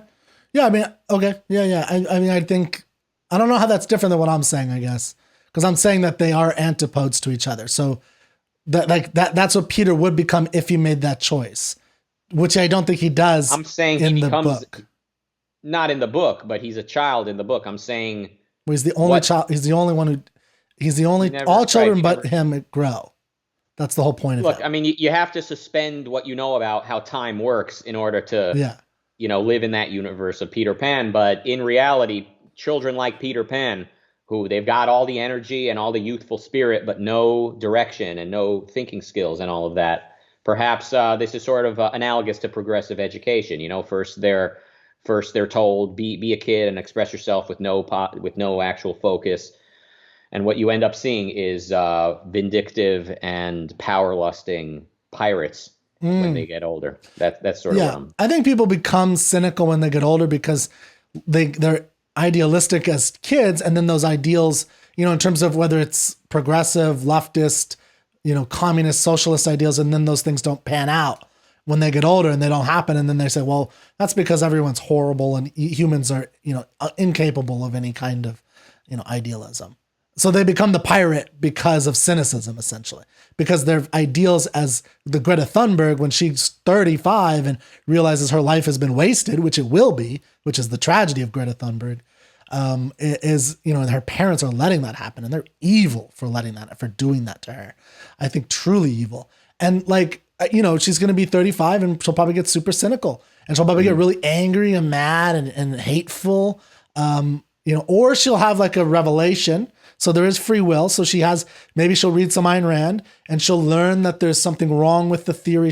Although she's so committed to this psychologically, it'd be really hard. She is young, so she's young. Wouldn't that be some great PR for objectivism to have someone so outspoken and famous actually end up seeing the light? That would be magnificent. But then the public would watch her go through the various motions of like misunderstanding or trying to know too much too fast, and then she's wagging her finger at the world in the name of objectivism. Yeah, she's now we got a new set of problems. But I mean, when I talk about how like the sort of Peter Pan type turns into Captain Hook, like a vindictive, angry teenager, or young adult, like I'm basically saying, that cynicism is a part of that, isn't it? Once a child, a blissful child realizes the world is not what I was told. That is kind of where you see a lot of the adolescent rage. So, well, you were talking about seeing the light in The Little Mermaid. She's laying at the bottom of the ocean. And I loved how she looks up and she sees the sun as kind of like this, and she falls in love with the sun in a sense, as this big red, flower that she's seeing through the portal of the sea, and that it becomes like she wants to be up there with that world that feels the warmth of the sun. So you wanted to make a comparison between Peter Pan, or you said you had things to say to connect them. Yeah, I thought we could definitely throw this in as a bonus book review. And there is stuff that I think we can relate to Peter Pan. So this is not a Disney movie, folks. This is not a Disney movie. It's a rich, deep, sad story. Yeah, this is not this is the Hans Christian Andersen version. Yeah, Hans Christian Andersen. This is a translation. I don't know what language it was originally. I don't know what his name sounds Norwegian to me. The SEN at the end, but I don't know what language he wrote in. Dutch or something. So this girl who I don't think we know her name. He's Danish. Okay, close enough. How dare you compare us to them? People are saying around the world. Sorry. No. I don't think we actually learn her name, No, she's the just the Little mermaid. Mermaid. She's just the mermaid, the Yeah. little mermaid. So she's in love with the statue, first and foremost. Uh, so Yeah. this so various treasures had reached the bottom of the ocean from shipwrecks. You know, anytime a ship would crash and sink, various treasures, and in this case, a statue of a handsome prince landed. And this mermaid, very value driven, very idealistic. She's drawn to this statue, and she spends her time in the garden with this statue. The mermaid also has a beautiful singing voice, very very gifted in that, and ends up once she turns 15, like all mermaids, she's permitted to swim up to the surface and take a look at the world up there. So she waits. Her older sisters get to go and then return, and then she asks them questions. Oh, what's it like? What's it like? She just can't wait to go up there. Finally, she turns 15. She swims up to the surface of the earth, to the surface of the sea, and sees the earth, sees the island, and sees the boat, where she sees a real life prince on that boat and falls in love with him. Hmm. I think the ship ends up crashing, and she ends up Yeah. saving the life of this prince, bringing him to the shore. And then when she sees other people coming, she escapes. She swims back and she watches. She sees a princess of some neighboring kingdom ends up, quote, discovering him there, and he wakes up and he thinks this princess saved his life. Um, Now Ariel goes back down to the bottom of the ocean, and she says, "I need to Well, become Little human." Mermaid, not Ariel. Right, right. Sorry, Little Yeah. Mermaid says, "I need to Don't be a want to mix them. human." Yeah, Yeah. she goes, "I need to get back up there and fall in love with this prince. I need to have this." So she goes to the Yeah. witch, the one woman with the power to give her what she wants. And the witch says, "Okay." So first, the mermaid swims through danger just to get to the witch. Yeah. It's very dangerous and life threatening. The various plants or whatever she needs to swim through Yeah. to get to this witch. And the witch says, "You trade your voice for the ability to be human." And being human means you get to live forever. So you see, like the Christian mythology is blended with this Oh yeah. mermaid mythology. So humans are presumed to be immortal, in that once they die, they go to heaven. But the mermaids, however, they don't go to heaven. God does not wish to bring them close to Himself, but He does let them live for 300 years. So basically, she's trading a long life for a much shorter but yet infinite one. Mm. Um, but also she trades her voice. She trades her beautiful singing voice and ability to speak. And do you remember Uh, what else though? So like, what happens when she gets her legs? they hurt. Like walking feels like Yeah, getting like jabbed with a when knife. it's described when her legs initially split, Hmm. it's like a sword slashing her, and then when she Yeah. walks, it's like she's walking on swords.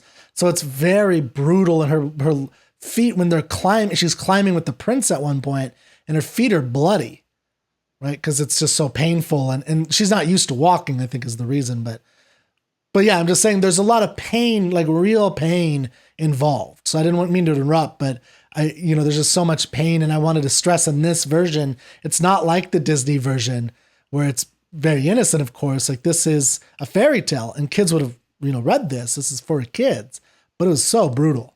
Um, Yeah. yeah. She needs to like live in physical pain. She has no voice. Yeah. But she still takes it for her one chance to be both immortal as well as have the prince. Yeah. Um, Yeah. so she goes. She goes to the prince ends up finding her and inviting her to live as a servant, I think, in his Yeah. Like a castle with pet, his family, basically. like a pet, basically. Yeah. And he doesn't love her back. She No. wishes she could speak to him and say, "I'm the one who saved you." Maybe that would change his mind. But he Yeah. doesn't love her back, and he even tells her like, "Oh, you're like a pet to me. You're like a sister," whatever he tells her. And at one point, the ultimate insult. Well, when his family negotiates with the neighboring kingdom for him to meet their daughter, and then if they get along, marry that princess. The prince tells the mermaid. He says something like, "Yeah, I don't even like her. I'd even marry you sooner," or something like that. Like it was a slight against her, or like if I can't have her, or he tells her like, I just really want to find the girl who saved my life, he says. Yeah. You know, he goes like, if I can't have her, then it doesn't matter. I'd even marry you if I can't find that one girl. So Yeah. but even through all of this, the mermaid never stops longing for him. She does not like take it personally and to the point of anger. She just is hoping and hoping and hoping. Mm-hmm. And then he ends up meeting the princess from the neighboring kingdom, and he remembers her. He says, "Oh, you are the one who found me when the ship sank," and he thinks she saved his life and falls in love with her. Therefore, marries her. And as everyone's celebrating, the mermaid is heartbroken, and they're on the boat celebrating. Both kingdoms, the houses of both kingdoms are on this boat celebrating, and the mermaid sees her sisters come to the surface. And their hair is short. They said we traded our hair as part of a deal with the witch to get you this bargain, to get you this deal. You can return to being a mermaid, but you have to kill the prince. You have to kill him. That's part of the deal. And the mermaid enters his sleeping quarters. She sees him with his bride asleep, looking blissful, looking happy. And she says, "No, I'm not going to do it." She ends up jumping off the ledge to her own demise, and drowning. And then her spirit is lifted up by this band of sisters who air sisters. What they do is they go around making the world better for people. They help plants pollinate, which benefits people. They do all various things. They blow the wind in a way that people benefit from. So they go around sort of helping out people. And if they do a good job, then at some point they get to go to heaven too. So they need to earn their way into heaven. And the book finally ends with saying that if boys and girls do what their parents wish, if they stay clean and they go to bed on time and they're good kids, your synopsis. Then the air sisters get to heaven sooner. But if kids misbehave, then it takes longer for these air sisters to get to heaven. So it sort of ends with this message to the boys and girls, like, so you better be a good kid, or the Little Mermaid is going to be stuck in purgatory, flying around aimlessly for longer. So the ending was kind of silly, but it's a rich story, and it's pretty short. I would recommend reading this. Oh yeah, it's very short. I mean, I think I read it in like an hour, less than an hour. Mm-hmm. Yeah, it's not that long. I mean, it's a fairy tale. And one thing that I think is interesting is you're talking about immortal versus mortal, but also there's this dichotomy between the land of beauty of 300 years of being happy, that is the land of the world of the mermaids, and versus the hardship, the shipwreck, the misery, the short-lived life of the humans. But the humans, of course, are recompensed with immortality for this, which is, again, all this is very Christian. So the Little Mermaid asks, why weren't we given an immortal soul?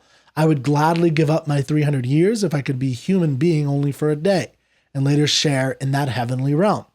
And then the old lady says, which is the grandmother, her grandmother, the king's mother, you must not think about that. We fare much more happily and are much better off than the folk up there, right? And then you would float when you die at 300. You just float up into the sea. But I think there's that show where it's like, so it's also telling the story to like humans in 1800s, right? That, hey, look, yeah, your parents probably died, or you lost 3 kids. Your brother died. You have a friend that died of plague, this happened, you're going to die in a couple years, but you have this short, miserable, brutish life, and it sucks, but you're going to go to heaven. The alternative is to live like this mermaid, and you could have the beauty, you could see the beauty from afar, and you could live in this wonderful land where, you could see things and enjoy that, I guess, and live for a long time, but you're going to die and turn into foam if you do that. Unless you sacrifice yourself, because she sacrifices herself at the end. That's when she jumps in the foam. She could have done the opposite, but because she's a good moral person, she's gone up there and she's fallen in love with him. She sacrifices herself, and that's rewarded by the air sister turning her. And she doesn't even go to heaven. She goes into like a place where she can wait or something and then, like a and then go to heaven. But I think I think that the decision she makes at the end, it can be interpreted as altruism, or it can be interpreted as she loves him. Yeah. She loves him, she values him, and won't kill him. So I think the author is cleverly, as often people do, they package, altruism with its opposite, as though they're one and the same. So if you reject one, you reject both. Yeah. I mean, yeah, I guess the Mermaid. Well, but the Disney movie has the happy ending. So the Disney movie. I know that much. But yeah. So what I'm saying is it's possible, but the fact that he chose to make it so she does die, and it's, she's expecting to die. Like she's expecting this to be the end. And then she gets this kind of happy ending. And that's because she chooses to like not try to pursue the man, to let the woman, like Ariel in the movie fights for her love, right? She fights for Eric or whatever his name is, who's kind of a doofus. So anyway, there is a difference between the two. And I think that it's a better, that ending of Ariel fights for it. And then he fights for her by fighting the godmother. And then that's how together they become, humans together, or, she becomes a full human with her voice. She gets her voice back. Whereas in Hans, the Danish guy, nope, you don't get any of that. Sorry, Ariel, we sink you and you get to stay in purgatory for 300 years. Yeah. So she's still up there. Story.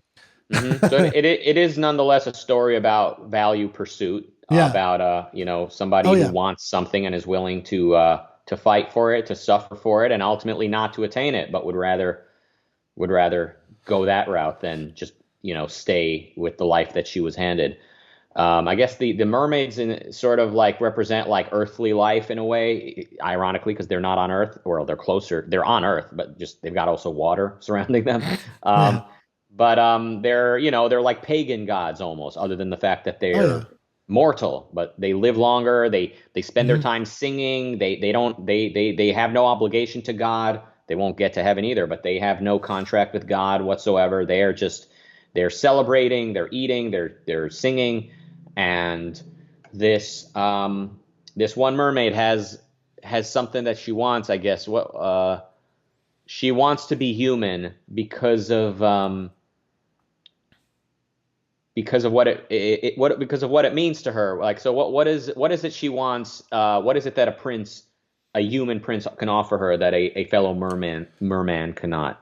Well, I don't know if there's not much said about the merman but I do think that there's like, so the garden plots. So you say that they're earthly, which I agree with, because each sister has a garden plot and they each, they plant it with their own thing from sunken treasures. And so most of them though, it's just random things that they got together, which is in the movie, in the Disney movie, Ariel's plot, which she's by herself. She doesn't have sisters in that, is all this random stuff, right? And this is the song, Part of Your World, that she wants to be part of their world, which I do think is a beautiful song, actually, because it's all about, wanting to dance and to live life and to walk in the sun and to, enjoy, relish existence. What's, in her darker, at the bottom of the dark ocean, she doesn't get to as much.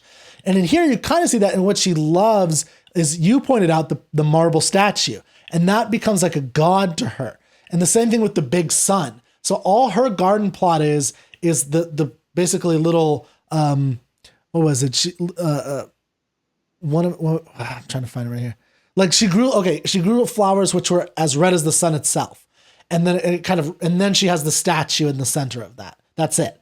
And her sisters have all the random stuff. So the point is, I think that kind of grows her desire. She wants to become 15 quicker than the other girls. The other girls do various versions of, they just kind of sit there and look around. One of them is a little bit bolder. She goes a little farther in and look at the cities, but they're perfectly satisfied with where they are.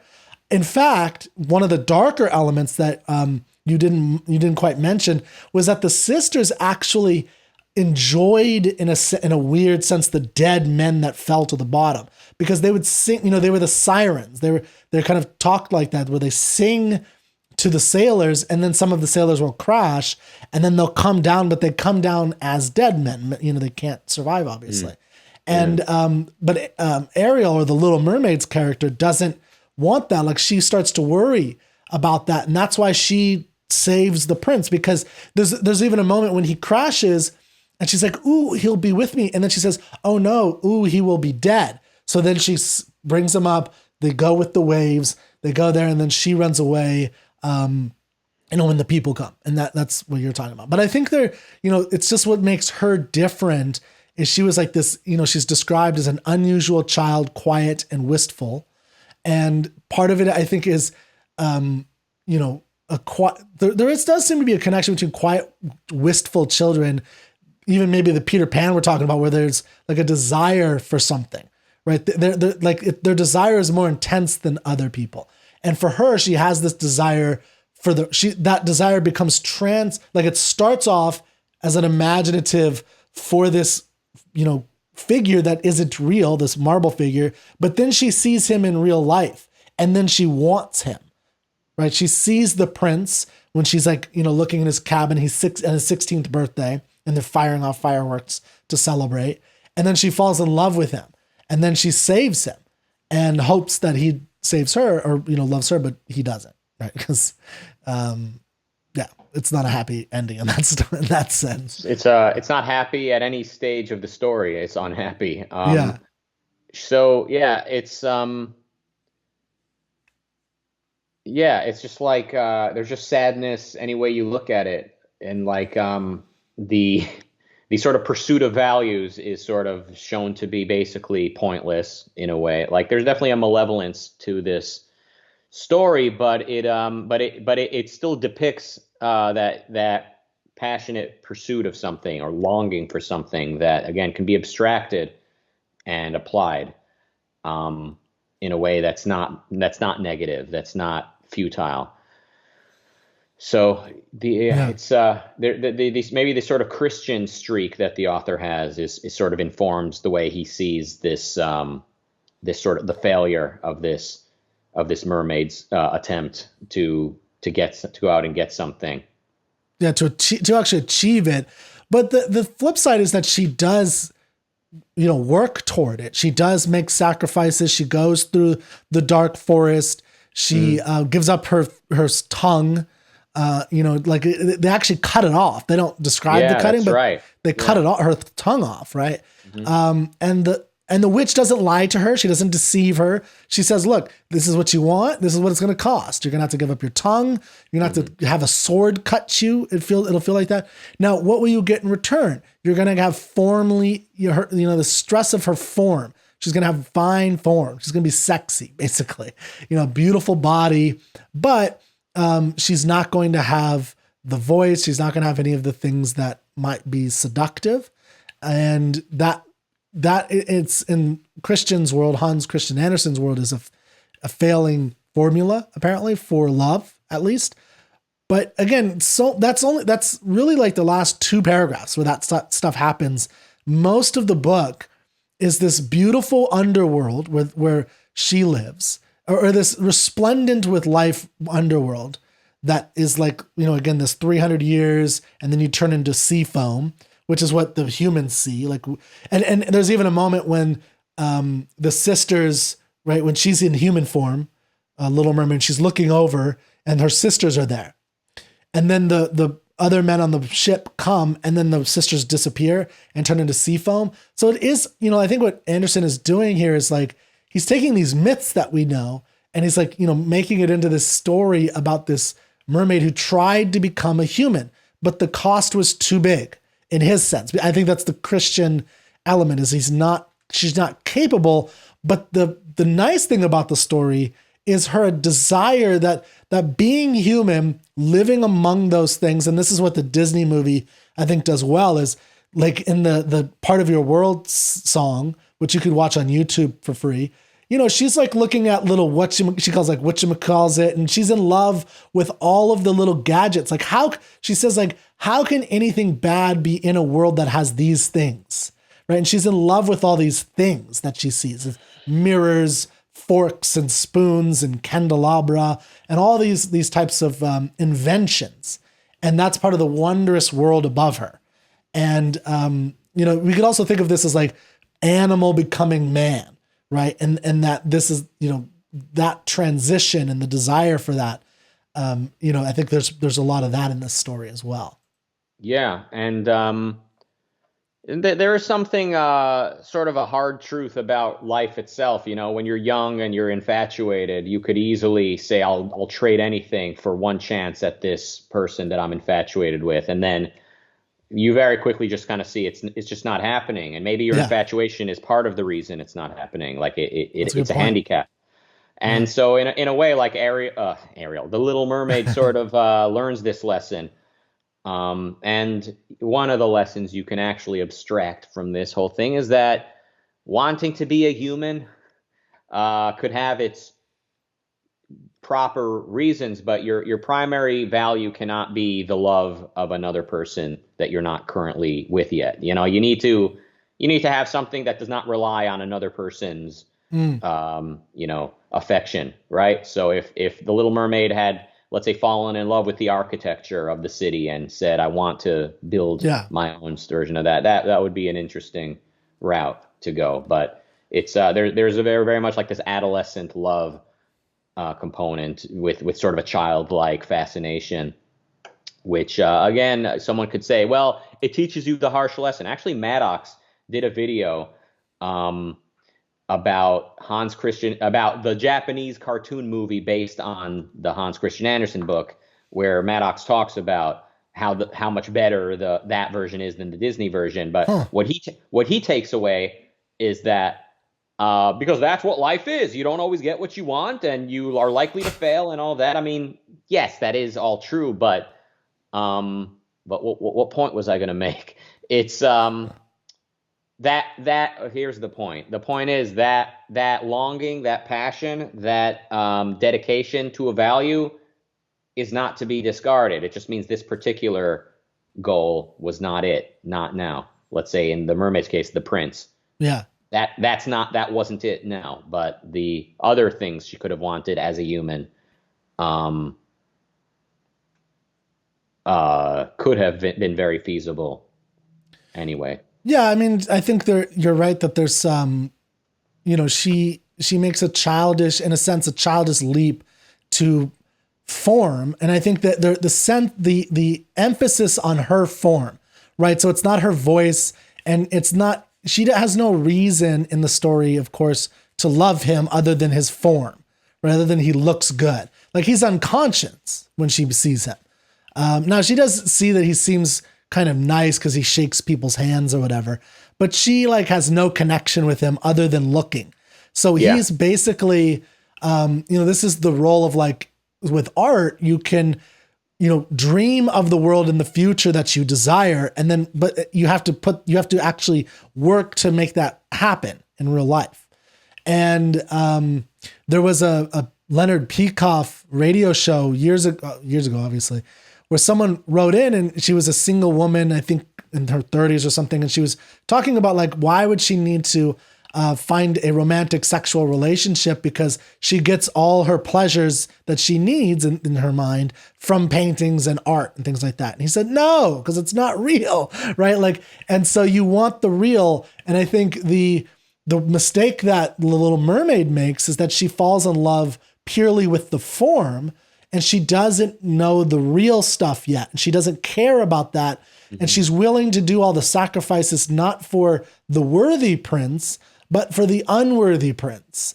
And it all starts with a statue at the bottom of the sea. Which is good, but she makes the mistake of okay, it's right there. It's good enough. I'm going to, but there's no realness to it. Mm-hmm. Right. And that I think is the mistake. So for me, although, Andersen might be critiquing, the art itself, where it's we want this ideal, we try to achieve it and it doesn't achieve, right? That could be very well what I think that probably is what Andersen is trying to say. And I'm, inputting my own personal views, Well, but he could be saying that, but his error could help us sort of correct his error. So yeah, yes, the that passion that the mermaid has, just like with the youthful spirit of Peter Pan, it speaks to something very real that should be directed towards real yeah, life pursuits that you learn how to pursue as you get older, and in doing so, age becomes a friend. You know, reality is on your side, and maturity is on your side because you get better and more capable and more independent as time passes. So, yeah. um, And age is a good thing. It comes with you have more things to remember because you've yeah. experienced more things, right? Versus Peter Pan, who remembers nothing, so he has no reality to build upon. Like at 35, I have more reality to build upon than I did at 25 because I've had more instances in reality to interact with. Now, Yeah. I think so. We could start wrapping up, but I did want you to talk to me before we left about why you wanted to, or any kind of connection. Like, why did you Mm. choose this one? You said you said you could connect. I was just curious what that was. Yeah, Besides, I'm they're trying both to. children's literature, I think. Yeah, I read Peter Pan because, like I said, I've been revisiting early life influences, and Peter Pan sort of stands out as like one of the most important stories from when I was a kid, and particularly a cartoon series that was on TV, Mhm. which I was watching. And then The Little Mermaid, I think what I made me want to read it is that I knew there was a very kind of dark side to the book, and I wanted to take the opportunity while I was like revisiting these old stories to like read that. I guess I was curious to see. Um, and then like what's the connection between the two? Well, okay, in one respect, this is not the deepest point, but it is still, I think, a point that I sort of see Peter Pan, the book, as sort of a little bit poking fun at adventure stories and at fairy tales and at all that. Like I said, you got fairies, mermaids, pirates, Indians, and like talking animals or something, like all on the same island, like following each other around. It's like silly in a way. It's sort of like someone like as in the turn of the century, you've got like mankind now in this new city in this new sort of setting where nature, the nature is no longer a threat, and we're very clear that mermaids don't exist. But like kind of what does it all mean now? What do we do with this? And the Peter Pan book sort of plays around with all of these types of characters. So it was interesting to see, and because in a certain respect, perhaps Peter Pan would not contain mermaids in it, but for the Little Mermaid. I mean, we don't really know. Hmm. Um, and so it's kind of interesting to see, like, what are some of the influences on Peter Pan in the first place? I sort of see Peter Pan as sort of a lampooning of adventure books at this point, based on what I know. So it's sort of like a parody or whatever the word is. It's sort of it's taking images and ideas and characters and stuff from earlier literature and sort of having fun with it and reorganizing it and sort of in a way showing it the absurdity of it all. Um, so it was interesting to kind of see what is it that J.M. Barrie is sort of poking fun at, if he is in fact poking fun. And I Hmm. guess that's the connection. The other connection is, again, that youthful drive. What does youth mean? Is it all silly? So, in Peter Pan, you've got Peter who, his bliss comes with a short memory and general incompetence uh, with life.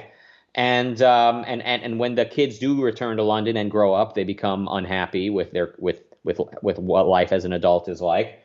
And then in the Little Mermaid, you've got again a youth more like a little bit older, but still young and idealistic and passionate, pursuing something and failing. So there's sort of a common theme there in a way, sort of this again, sort of a malevolent streak with both, kind of like the universe is not hospitable to people that have that youthful spirit and longing. And I disagree with that idea. I think properly understood, that youthful energy is meant to be like serve as a launch pad to then follow a rational course and succeed and enjoy your success.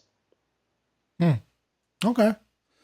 Good. Yeah, I mean, I definitely see there's definitely those connections to the series. I think there are other to each other. I mean, I take them both to be basically fairy tales, and Peter Pan is just a more expanded, more detailed fairy tale. But and, you know, I think it's a proper novel. Actually, it is a novel, but it's based on these.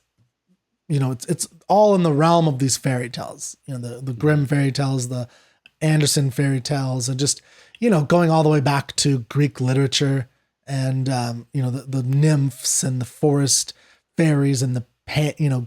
You don't see like kind of a cynical side to Peter Pan, like he's kind of poking fun at that whole universe. I sort of see it as kind of a lampooning of the whole thing. Maybe that's just how my mind tends to operate, and that's kind of what I do with a lot of. Well, why lampooning? Why the that do you what specifically do you take for that part? First of all, the fact that there's every type of imaginary character all on one island, so it's not like it's an island with mermaids. It's like there's all these different things happening at once, and they're all chasing each other in a circle, like that, right? They're all following one another. Each one's checking for the one in back of them, and the pirates are. It's just, it seems, you know, Captain Hook is obviously a goofball.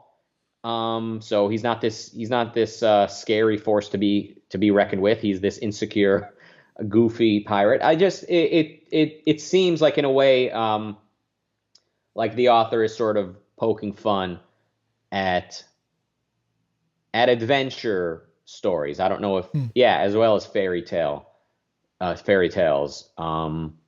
So okay, yeah. I mean, I guess I just didn't see that in the book as much as you are. I thought of it as like it was a celebration of those types of things, like that this is the land that the Lost Boys go to. That you know, it's all the stuff that dreams are made of type thing. Like this is the world of imagination. And I found it, you know, personally resplendent to go see this, and to think of it as a real place that you can go visit, which is how I think of the world of imagination, that this is a place you can actually go, the creations of men's minds. So mermaids were a creation of men's minds to convey certain ideas and stories, but they're also just enjoyable. Right. Same thing with pirates and me playing pirates and whatever, cowboys and Indians as a kid, and bank robbers, and, you know, what was it? Robbers, and we're not supposed to say Indians and a little too late for that. Cowboys. We're not supposed to say cowboys and Indians anymore. I got in trouble for that once, trying to do a class on cowboys and Indians. Yeah. They don't let you do that anymore. I have to call them Native Americans. But anyway, so yeah, I mean, I guess I just took it that way. So the cynical or the poking fun at thing, I guess I didn't quite see it, but I could see how, sure, there's a little bit of that. I mean, I even saw, like, there was Samuel Taylor Coleridge's Rime of the Ancient Mariner, and how when they shoot Wendy, she is like a bird, just like the albatross that's shot in that story. And I thought of it as exactly like that, and that he's kind of playing in this world, and he's very much informing kids in 1904, 1911 of this world of the imagination that happened before. Yeah. So that's all. I just don't think I saw it quite. That's not to say that it's not there at all, what you're saying. I just didn't quite see it as much. Mm-hmm. That's all. So yeah. Interesting stuff. Well, here we are, a couple of grown men talking about The Little Mermaid and Peter Pan. But, well, I love it. And any concluding thoughts? Because there's one concluding thought I'd like to say, and then we can sign off. But did you have anything before I did that? Not at the moment, but okay. You have. So my last thought is that I think there's value in categorizing children's literature as serious. You know, like, what's the serious literature of children's literature? Obviously, you could have silly nonsense that doesn't necessarily mean anything, but I think stuff like The Little Mermaid, Peter Pan. I think there's a lot of, good, children's lit out there. And the way I think of it, that I think Peter Pan and Little Mermaid fit into, is it's about the coming into the world of justice, fundamentally. It's about the Princess and the Frog, the birth of the king, in a sense, in terms of the birth of the good action. And adult serious literature tends to be about the sad death of kings. So it's when they do something wrong, and that leads to bad things. And in this case, for instance, with Peter Pan, you have Wendy, who's the surrogate mother of everybody, and she's taking on that role. When her brothers start to forget their real mothers, she does the right thing, which I think is indicative of the moral of this as a kid's story, as children's lit, by saying we need to go home. Like, this is the time that they have to go home. And then they're kidnapped, and Peter Pan, of course, comes to save them.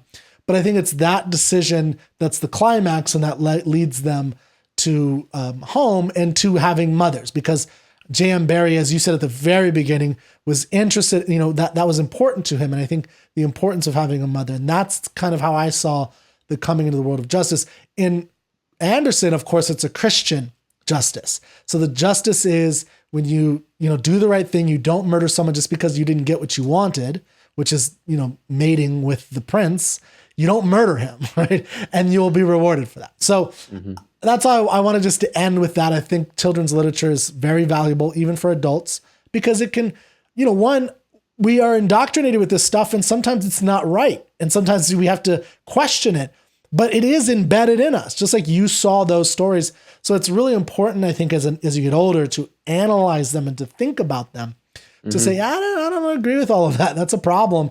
And yet my compass is built on Peter Pan and on, whatever other, kid stories that, hundreds of kid stories that you saw as a kid.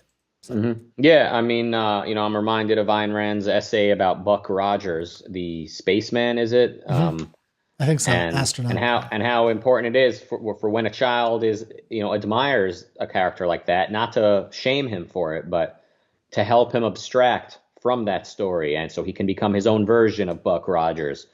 As a kid, I would fantasize about being like Peter Pan and having not only the ability to fly, but to being basically God and being able to do anything. But that would not be satisfying, having omniscience or omnipotent. It's just, then what? What do you do with that? Just like, I also thought at one time as a kid, if I could just watch as much TV as I want, I'll be set. And then guess what? I can, and it's not it. Yep. I agree. You need to have something that you're passionate about doing, creating, have it some sort of creative purpose. Yep. So, it's easy to become cynical about these children's stories if you don't properly abstract from them and integrate these valuable lessons and sort of hold on to the good feeling that you got from them and properly direct that energy towards something that is very realistic and attainable. I mean, that's a good place to end. That was great. Thank you. Great. All right. Well, thanks for coming, Rucka. Thanks for having me, and good luck with the series. All right.